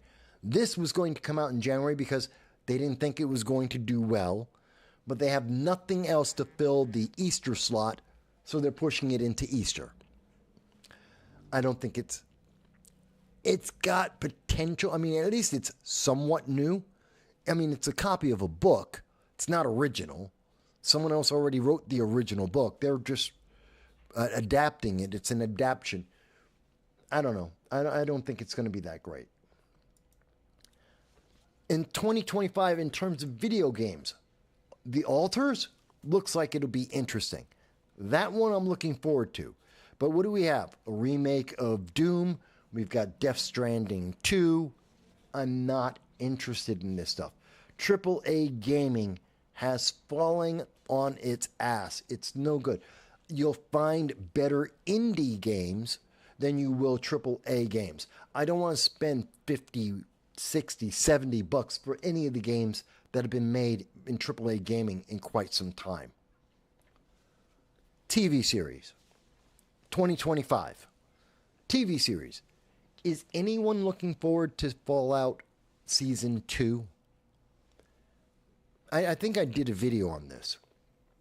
Walton Goggins is great. I like his character, the Ghoul, because I like the way that Walter Goggins is portraying the Ghoul. His backstory, kind of interesting. Stupid, but kind of interesting. I mean, it is absolutely stupid. The way he's spying on his wife, no one found out about it. The way he's contacted by the socialists, communists that he fought against. That's a stupid storyline. But he makes it compelling in the way he's acting it. He's playing it serious. He's not playing it goofy. He's not playing it over the top. He's playing the Ghoul seriously, which makes that the cornerstone of the whole thing. The whole story is supposed to be about Lucy. She's supposed to be the cornerstone. The Ghoul is the cornerstone. You take the Ghoul out, no one cares about the story. No one cares about the series. So Walter Goggins is the best thing in that series. The black guy, I believe he's Aaron Moulton, and he's playing, he's basically playing a Finn character. He's useless. He is useless. He's with the Steel Brotherhood, and he has failed upwards. He's yet another example of DEI in action. He keeps failing. He is a coward, a failure. He's a bully, and he gets promoted constantly just because he happens to be in the right place at the right time. I hate his character. I hate his part. The whole Steel Brotherhood is imbecilic. I can't imagine how they're powerful in the Fallout universe that's supposed to be canon for that series. If you're a fan of Fallout the series, you may like the Ghoul and Walter Goggins. You will not like the Steel Brotherhood. And I think they do an abysmal job of portraying that. Lucy, she's middle of the road. I mean, I kind of like her in certain scenes. I don't like her in other scenes. She doesn't make sense. She's not a Mary Sue, but she's damn close to being a Mary Sue. Not the best series. I mean, it's got, season 1 got an 8.4 rating off of IMDb, which is suspect, but it was good. I'd say it was a 7, maybe a 7.5, but completely suspect. Better than everything that Marvel has been offering, I give you that. Everything coming out of Marvel, everything coming out of DC, definitely Fallout, the series, is better than all of that stuff. The movies or the TV shows. Better than the Rings of Power. Not better than the House of Dragons. So let's get that right. It's not better than the House of Dragons, but it's definitely better than all the MCU, Agatha, Acolyte, Ms. Marvel, The Marvels. It's better than all that crap. Echo, better than all that crap. Absolutely. Is it must see? No. The Last of Us Season 2, I didn't see Season 1. I don't like the storyline. Season 2 is even worse. They're following the video game, so we know what's going to happen there. The good news is Pedro Pascal probably will not be in more than 1 or 2 episodes of the season. If they stretch it out 3, he'll make it half the season, and that's it. He's gone. So if you're a fan of Pedro Pascal, he's not going to be there very long. And when you take Pedro Pascal out of The Last of Us, I don't think that show stands up. Plus, now you're going to have a 14-year-old gay relationship, a lesbian relationship. Is that going to sell with most audiences? I know there may be a lot of people in the LGBTQ plus whatever alphabet. Fantastic. They may be an audience. They may be drawn to this. Fantastic for them. Will the majority of people be into that? They weren't into it in the video game. That was not something that drew people to The Last of Us 2 video game. In fact, that held people back. That was one of the things people were detracting about it. So do I see The Last of Us 2? Is it going to be as popular as the first season, which also interjected more LGBTQ just because they were trying to get that audience, just because they were trying to virtue signal? And if they were willing to virtue signal in season 1, and they did, hard, can you imagine when they actually get gay and lesbian characters that are actually part of the storyline that are supposed to be there? Can you imagine how much they're going to be hyping that? And I don't find that to be necessarily compelling. It's just not interesting to me. I don't care. I wasn't a fan of The Last of Us 2, the video game. I have no reason to see the movie. I think the TV series isn't going to be as good. And again, this was rated an 8.7 by IMDb, which is suspect, but it was very popular. A lot of people liked the first season, most of the episodes, not episode 3. Most people liked it. I think it'll do better than most of the things we've been talking about so far, but I don't think it's going to be nearly as popular as the first season. There's another Walking Dead series. Really, let it die. Leave The Walking Dead alone. They are just milking it at this point. It's not interesting. Let it go. That's my opinion about The Walking Dead. Let it go. They've got they've got The Walking Dead, The Ones Who Live. That's a series. I don't care. I'm done with The Walking Dead. It's been around too long. And then there's The Walking Dead, Daryl Dixon. Obviously, because Norman Reedus is a good actor, and he's done a great job, and he has a huge fan base for him. So there's that series, but everyone's done with it. The Walking Dead has been played out. They milked this dry, and I don't see that being a big draw. I don't see that going forward. Black Mirror, it depends on each individual episode, whether or not you like it or not.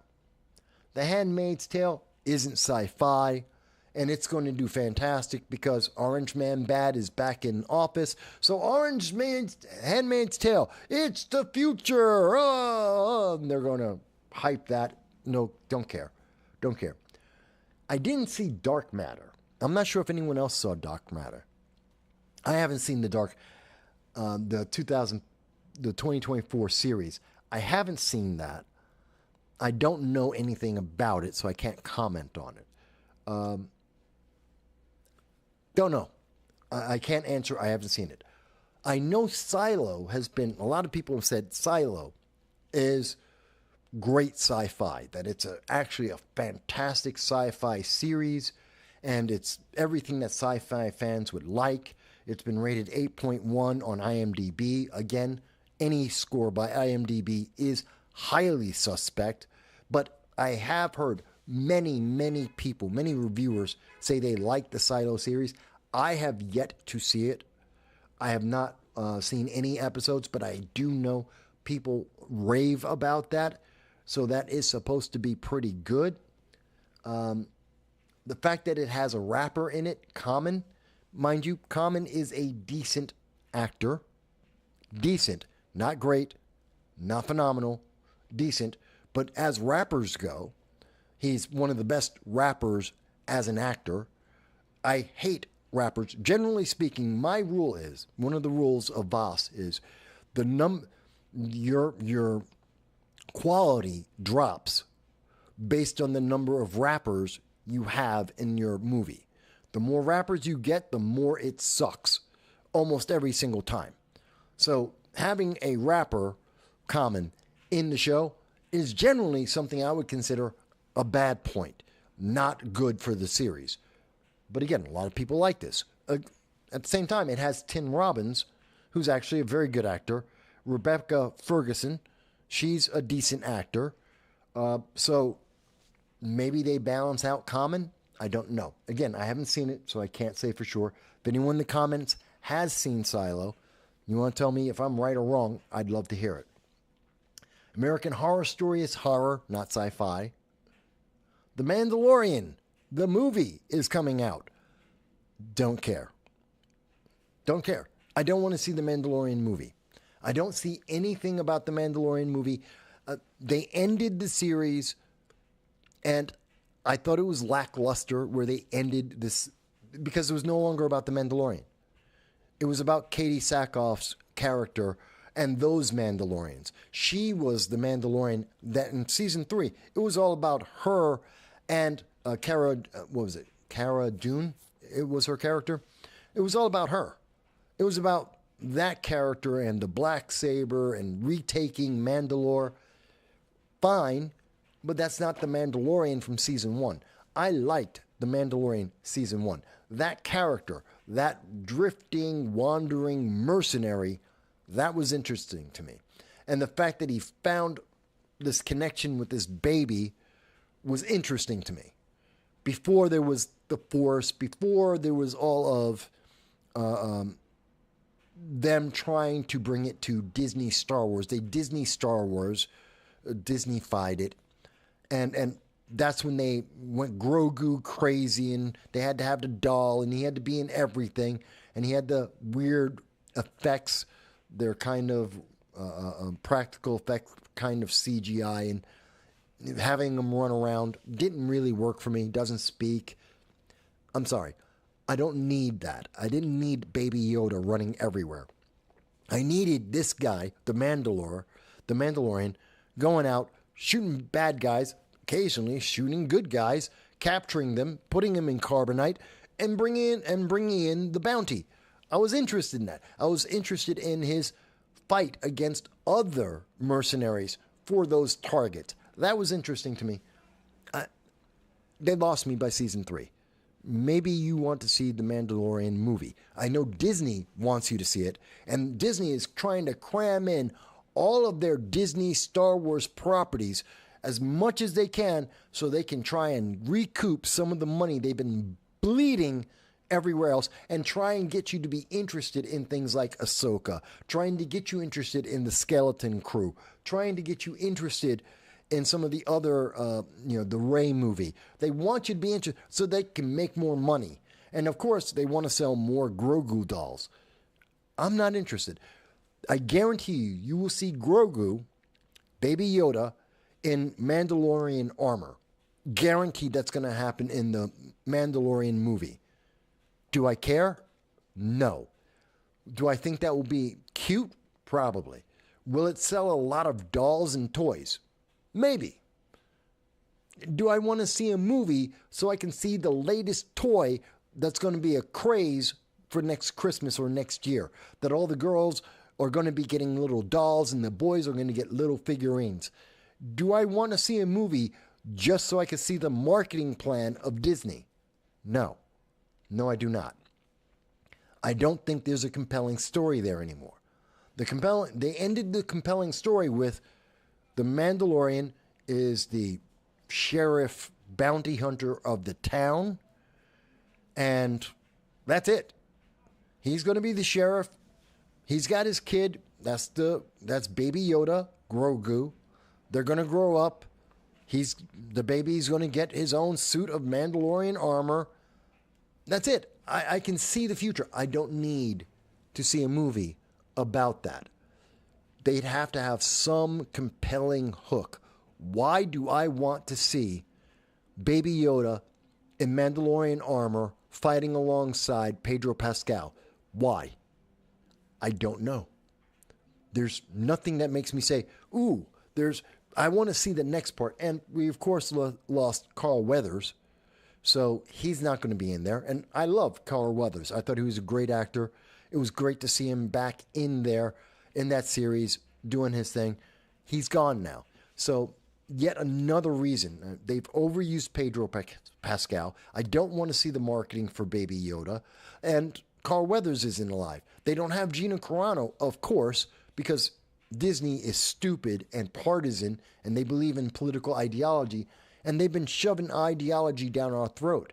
It is almost absolutely a fact that the Mandalorian movie is going to have Katie Sackhoff in it, not because she's a bad actress. I don't have a problem with her as an actress. I don't think she did her role badly. I just don't think that's part of the Mandalorian story they started with. It is the story they have now, and it's going to have her in. Absolutely, her and her Darksaber is going to be part and parcel part of the entire movie, but I don't want to see that. I don't care. That's a different story. Make an entire series for her and the Darksaber and those Mandalorians on Mandalore.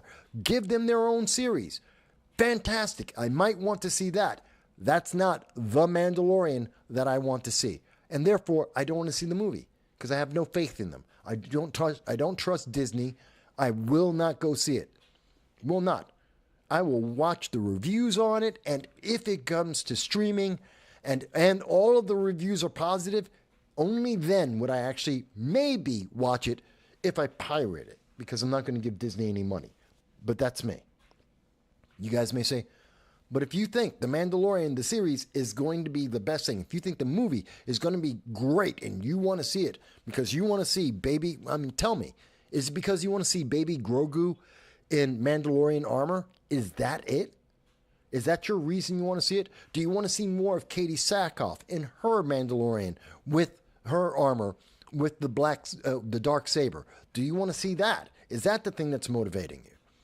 Is it because you can't get enough of Pedro Pascal? Because he's in everything. So I don't think that's it. So what is your reason for seeing it? Because I don't have one. And Disney wants us to believe we do. Another one that's going to be coming out is Ahsoka. Really? Does anyone want to see more Ahsoka? That was horrendous. I saw a little bit of that, the first couple of episodes. I couldn't make it past the second episode. I got into the middle of the second episode. I was done. I was like, I can't watch this. It is so boring, so stupid. It makes no sense whatsoever. When you think about the storyline, it makes no sense whatever. It breaks the lore of Star Wars everywhere. It is stupid. It is girl power, girl boss in the worst way possible. The Ahsoka character from the cartoon, the what was it? The Clone Wars. That was a decent character. I like that character. I think Rosario Dawson can play Ahsoka if she's given the lines. But she's standing there. She's got what, three poses throughout the entire thing, standing with her arms folded. Just, I'm sorry, I'm done. That wasn't compelling and interesting to me. The characters had horrible relationships. The storyline made no sense. They broke the law more and more every time they showed us another episode, and they destroyed Blueskin. What's his name? Why am I not remembering his name now? One of the Skarsgård brothers. Liam Skarsgård. He's all in blue. And I'm forgetting his name now. but they destroyed all the characters. None of them were compelling. So, Ahsoka, please, keep it. I don't want to see season 2. I mean, unless they redo everything in Ahsoka. I mean, they have to change the cinematographer, change the costumes, absolutely change all of the writers, fire everyone who is attached to season 1, and hire new people. If you know what, you can go to 8th graders and they will put together a better storyline about Star Wars than the people who are attached to Ahsoka. Seriously. Just fire every writer, get new people. There are fan fiction writers out there, a lot of them, that are absolutely superior to everyone that Hollywood has. Everyone in Disney is working on this right now. Absolutely. Get Dave Filoni out of there. Stop giving him all the power. Put someone to check Dave Filoni so that we can get a good series. If you did all of that, if they got rid of Dave Filoni as the top head and put someone else in place, if they get rid of Kathleen Kennedy and her Force is Female mandate, get rid of her.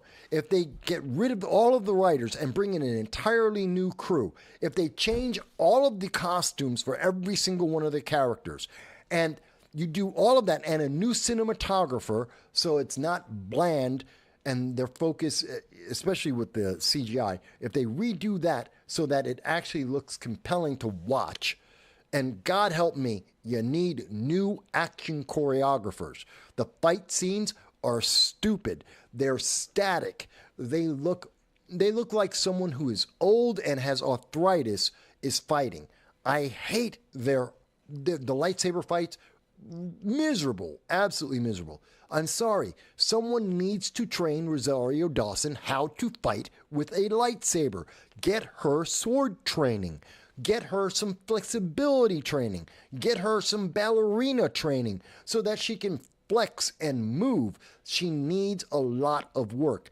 Maybe you need to pay her more money so that she can actually do the workouts and do the training so that she can look like she can actually swing a sword or a lightsaber, that she can move in any kind of way. Same thing for the rest of the cast. They need to be able to move. They look stiff as hell.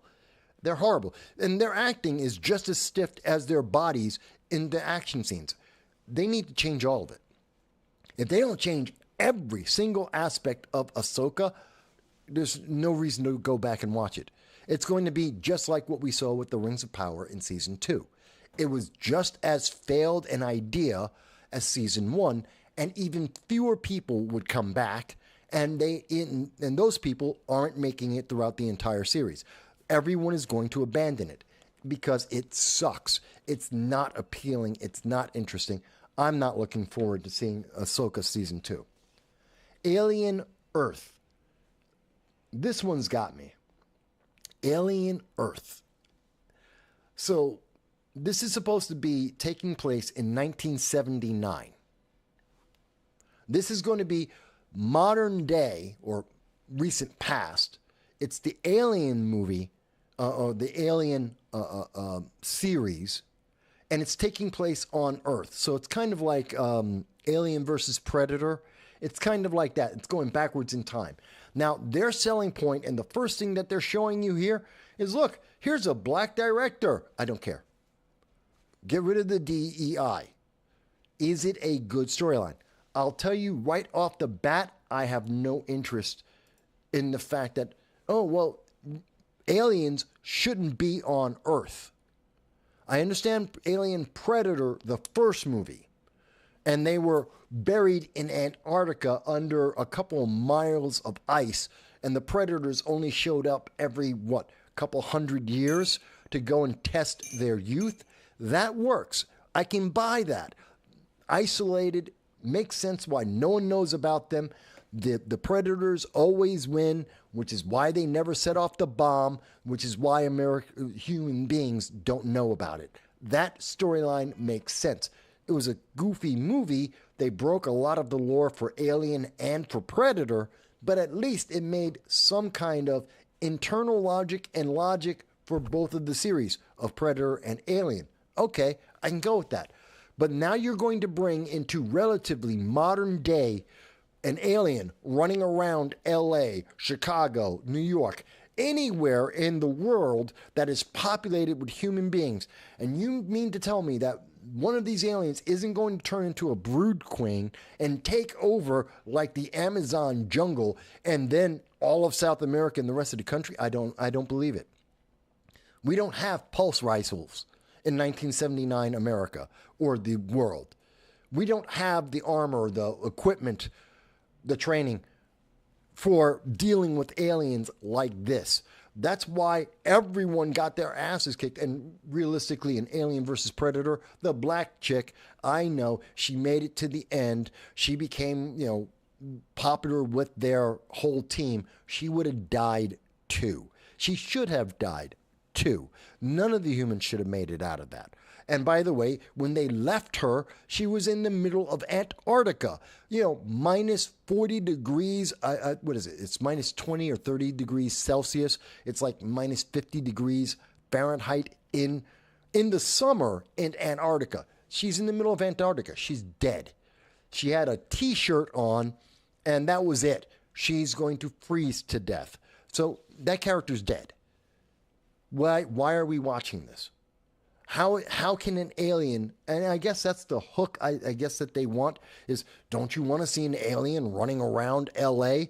But not like in Alien, what was it, Predator? Not a predator, but an alien. A predator makes sense. They're hunting. They're having select individuals that they're not hunting the entire city. They're not trying to decimate all of LA. So in Predator 2, when they're fighting against Danny Glover, they're attacking his team of cops. They're attacking the gangs. It's isolated. It's a few people.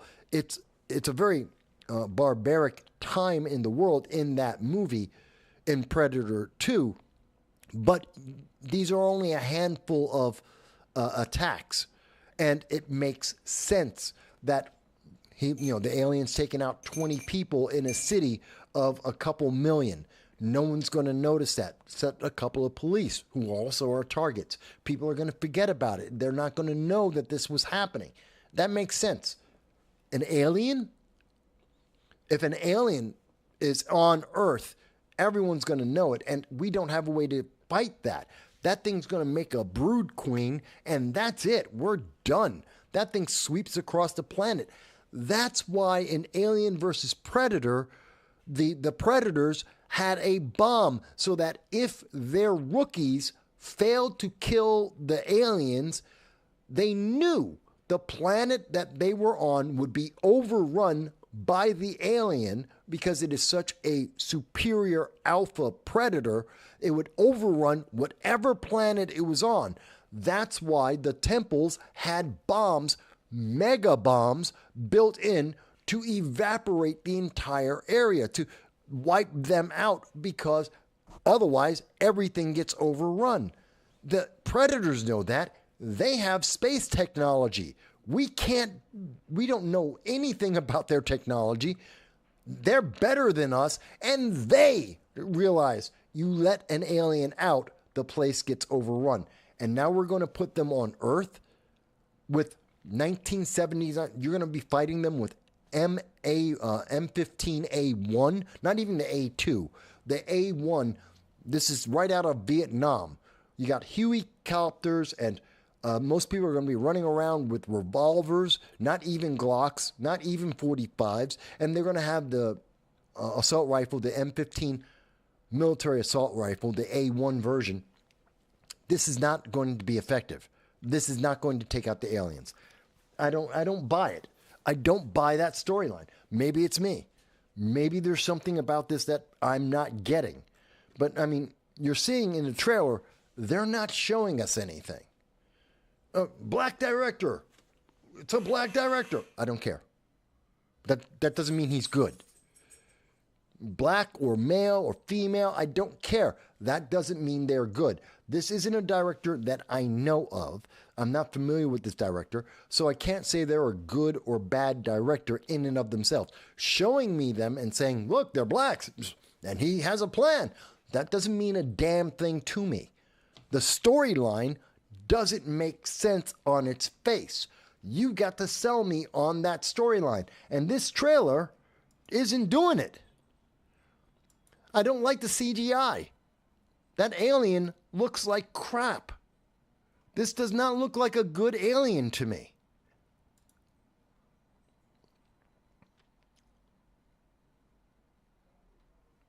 Okay, and here's, this is the second one.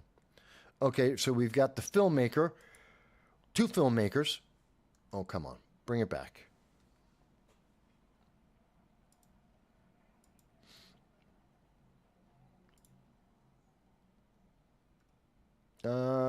Yeah, here's the other one. Play it. Let's see this other teaser. Play it.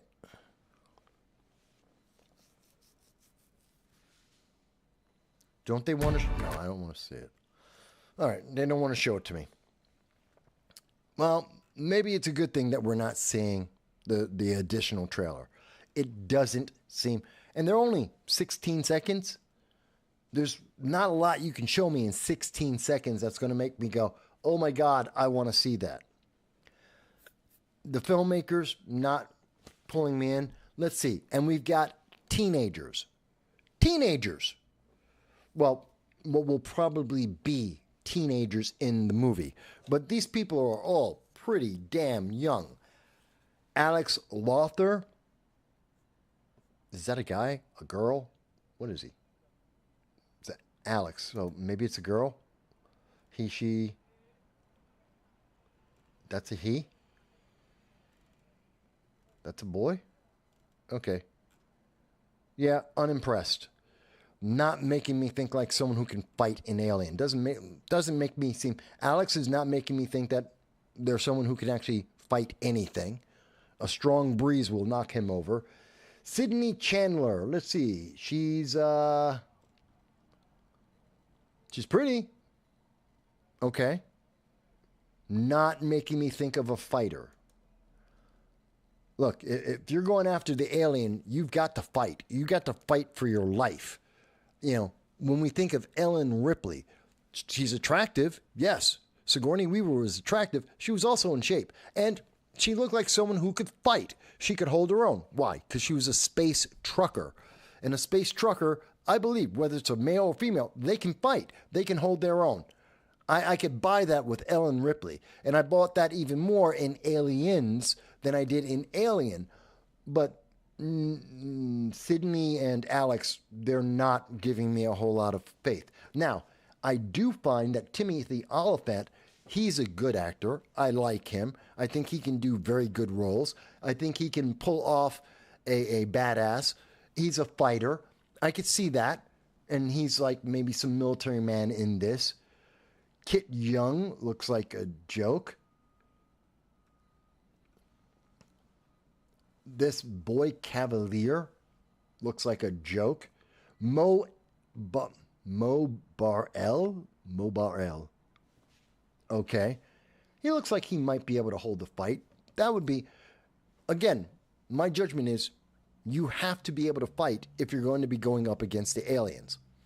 You've got to be someone, not that you are a trained military person, but somebody, I have to look at you and say, you could run for a mile without falling over and dropping dead because it's too much physical exercise. Most of these people, most of the younger people, look like a strong breeze would knock them out. So I don't buy them in a show about an alien that's going to be chasing them and trying to kill them. I don't buy that they could outrun it, nor do I buy that they would be able to outfight it. So they're not appealing to me. Mo Barel looks like he could actually hold a fight. That's kind of interesting. Enzo Salenti looks like he might be able to fight. Okay, kind of interesting. Babu Chese, don't know who that is. Dean Alexandru, don't know who that is. Sandra looks like she can fight. She looks like she could run for a mile. She could hold up a little bit of a fight. She's kind of got that Ellen Ripley kind of look to her. So maybe, yeah. See, she looks like she could be intimidating if she wanted to. That she could put up a fight. That she could hold her own. I could buy that about her, which is cool. that's a character I can get into. She kind of gives me that Ripley kind of feel. I get that. But most of the rest of these people, besides being unknown, not really giving me any confidence in them. But I do have confidence in Timothy Oliphant. And Timothy Oliphant does pick his movies and TV shows. He usually picks them pretty well. And he does a good job in them. So that makes me say this is at least mid to better, because I have confidence in Timothy Oliphant. Not the director, not the cinematographer, not the young people in the cast, absolutely not. But Timothy Oliphant is Sandra, and Mo Barrell. Those are the three people that are making me say, maybe it could be worthwhile. Maybe it could be interesting. But then again, this is a show that, I don't know that FX. Sometimes they're good, sometimes not. I can see why it's dropped by 292 places to 900, to a popularity of 958 and dropping. I can understand why people are not interested. Again, this is some interesting. I'll leave this link in the description for you guys about Mickey 17, that it has now been moved to the Easter weekend. They think it's going to do better. That's why they took it out of January, because of Robert Patterson. He's done well with some movies, so they're seeing that going forward. The one thing that I really want to see is Warhammer 40K. I want to see the Henry Cavill version of Warhammer 40K. For people who don't know, I love Warhammer. I'm a fan. I've been into Warhammer 40K since about 1992. Yeah, about 1992 I started collecting. I had a collection for a long time until I lost my house in 2023. And then I lost all my property. So I had my own army of Space Marines, my own chapter. Not a big army, but I had an army. I had a little Vindicare assassin. I loved it. I loved painting the models. A couple of girlfriends I had hated when I would paint them because it takes 8 hours to do one model for me. But I really loved that. And I know Henry Cavill has been widely said that he is a fan. He's into the Custodes, not the Femstodes, which I do not support. I do not support female Space Marines. It destroys the lore. It is not part of this. And Amazon, get your ass out of that. Leave it alone. But I know Henry Cavill is a big fan. I'm looking forward to it. As if he is as big a fan as we have been led to believe. He is deep into the lore, which is phenomenal. The lore is astounding.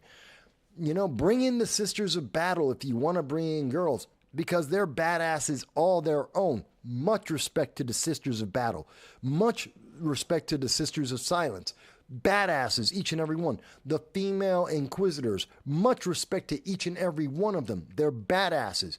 You don't need female Custodes or female Marines to have females in Warhammer 40K that are badass. It already exists in the lore.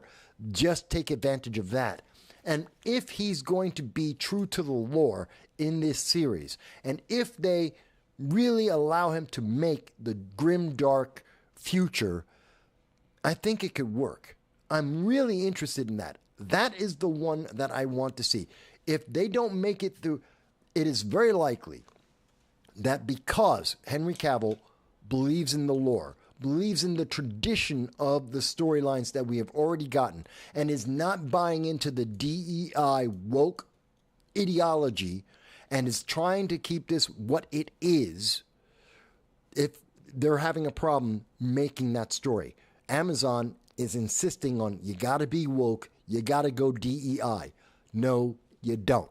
You really, really don't. And I hope they don't. But we'll find out. By the end of December, if they don't have a storyline written up, the deal's dead. And I would rather see the deal die than see Henry Cavill and the Warhammer 40K corrupted by Amazon. I would rather see there never be a Warhammer 40K story if it means if the way to get that is to go with Amazon corrupting the stories, the lore, everything that's built up in that game. The reason why people love it, the reason why they're even considering it, is because of all the lore that has preceded. It's like Disney. The reason why there's Disney today, not Disney, Star Wars. The reason why so many people are into Star Wars, why it cost $4 billion to get the name and the rights to it. The reason why Disney's trying to pump out all these movies, because of the lore that came before. It was done well, it was done right, and it made sense. There were female heroes, there were male heroes, there were alien heroes. It worked because it was about writing a good story, not writing good politics. And as long as they do good story, people came. And they did that for 40 years. Now you got Disney, and they're writing politics, and not even good politics at that. And everyone's abandoning them, and they're losing their money. The comic books been around for 70 years, some of these characters. And, Captain America is like 60, 70 years old. They're losing their money. They're losing everything because it's not about good stories with these characters. It's about them trying to push a political agenda. And no one wants to buy that. Same thing for what we're looking at here with Warhammer. If they're focused on the lore that created the fan base that now makes them say, well, we want to capitalize on it, then stick with the lore that already exists. The reason why there is a base of fans as is. Don't change it. Don't change the lore. Don't break the formula. They're killing the golden goose. Leave it alone. Just go with the storyline. And if they can't, I'd rather see them break it. I'd rather see them fail. Don't make the deal. Walk away and just don't do it.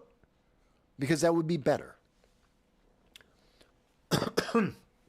Hey, Joel, thank you for being the first one to comment today.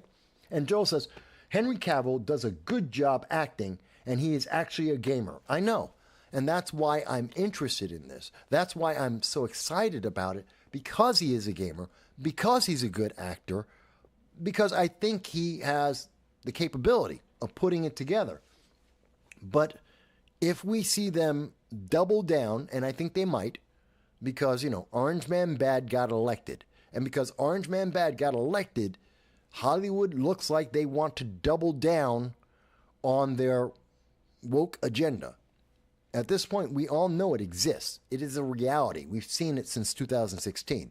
And we know that audiences, all audiences, don't like it. They reject it in every single format.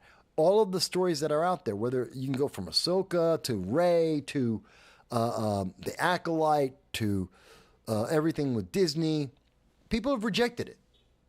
Movies, TV shows, video games, Dustborn, Concord, Dragonage Veilguard. Nobody wants it.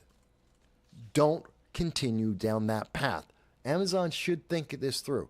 Even The Boys, season 4, everyone hates it. Everyone hates the latest season of The Boys because they just went too far. They are woke. Too woke, in fact. So I hope they don't do this. And I don't know, maybe it's me, Joel, but I'd rather not see a Warhammer 40K show rather than see it go woke. Because Warhammer is useless. It's horrible. It's insulting if it's woke.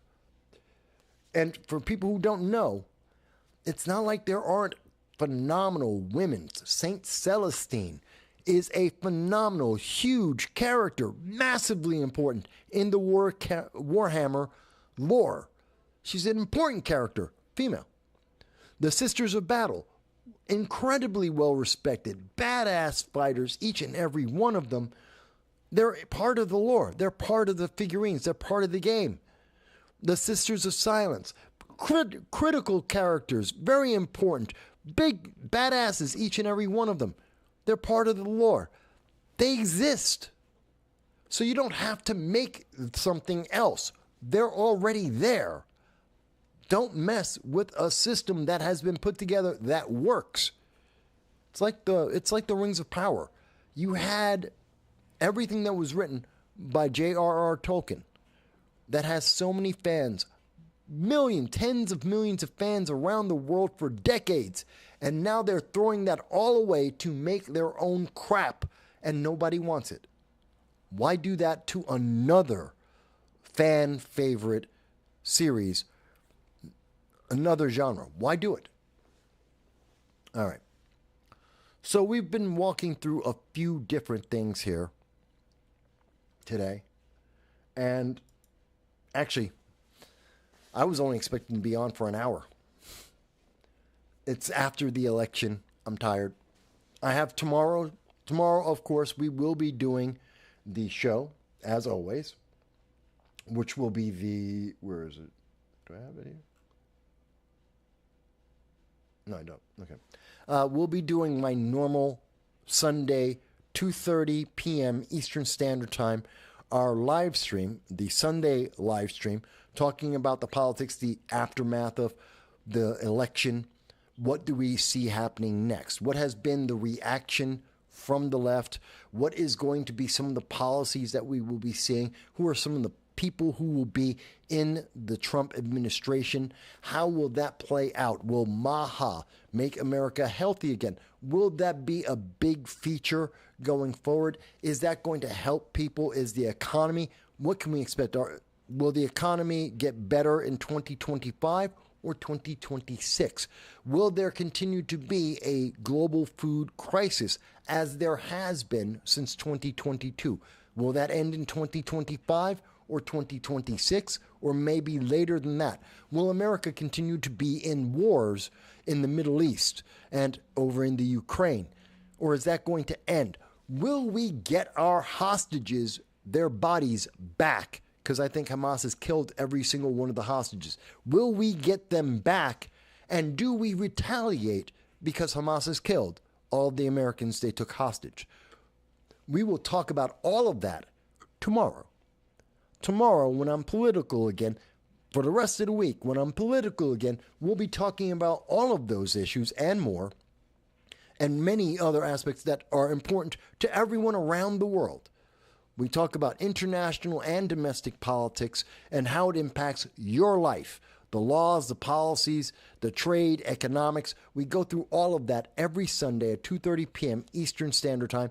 And every Sunday, not only can you leave us a chat, not only can you leave us a super chat, you can also call in with your opinion. You don't have to agree with me. You never do.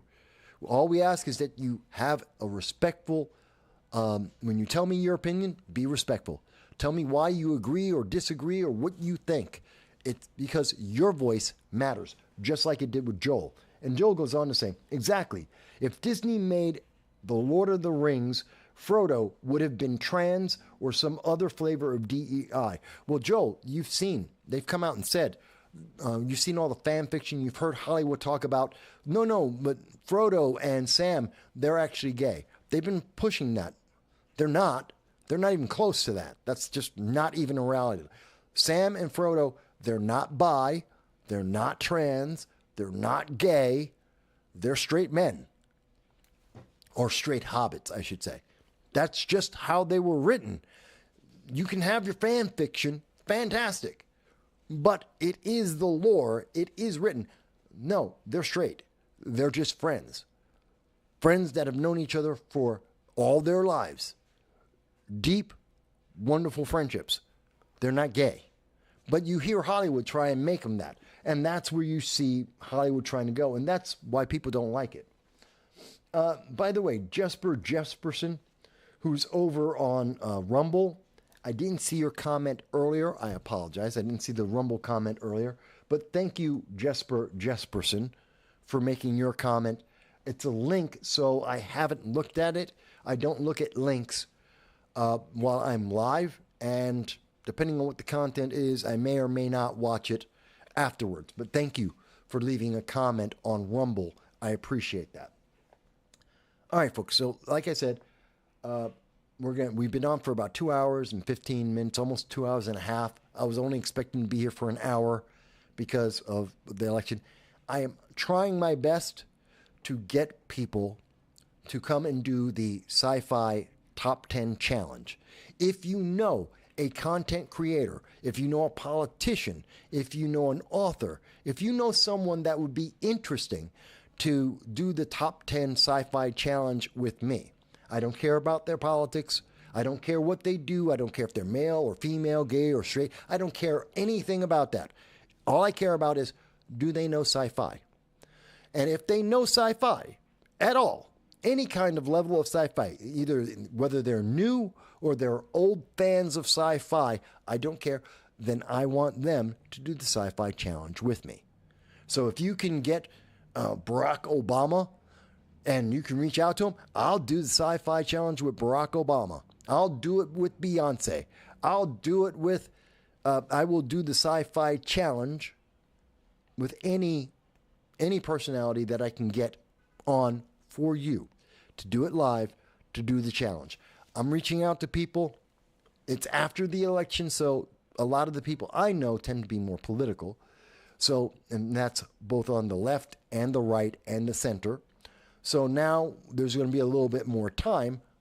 Hopefully by next week, we'll be able to get a couple of people pinned down for the next couple of weeks so we can get back to the Sci-Fi Challenge every Saturday at 3 p.m.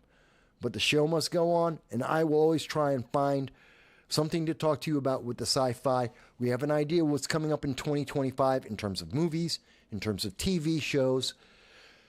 It's not encouraging, but there are little gems in there. There are possibilities. There's some question marks there. Hopefully, they will turn out well. I want to thank Jesper Jesperson on Rumble. I want to thank Joel here on YouTube for your comments. I thank you, everyone, for the comments you leave, both live and after the show. I read them all. I try to comment and respond to as many of them as I can. And I hope you will join us if you're watching this on No Sound Bites Allowed. I thank you for taking a break from the politics with me, and that tomorrow you'll join us for the Sunday live stream when we get back to the results of what's happened after the election and what's going to be happening going forward. Folks, I thank each and every one of you once again. I want you to have a great day.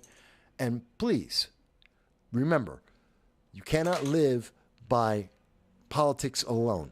You need bread, you need beer, and you need to have sci-fi. Thank you, everyone. Titans of war collide, booming in the air. No place left to hide, feel the primal stare.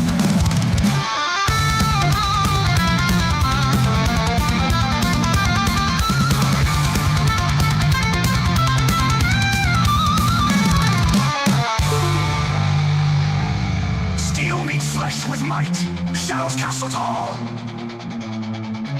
In the epic night, one by one they fall. Thunder roars below, hearts both fierce and cold. In this deadly show, legends will be told. Titans of war collide, booming in the air. No place left to hide.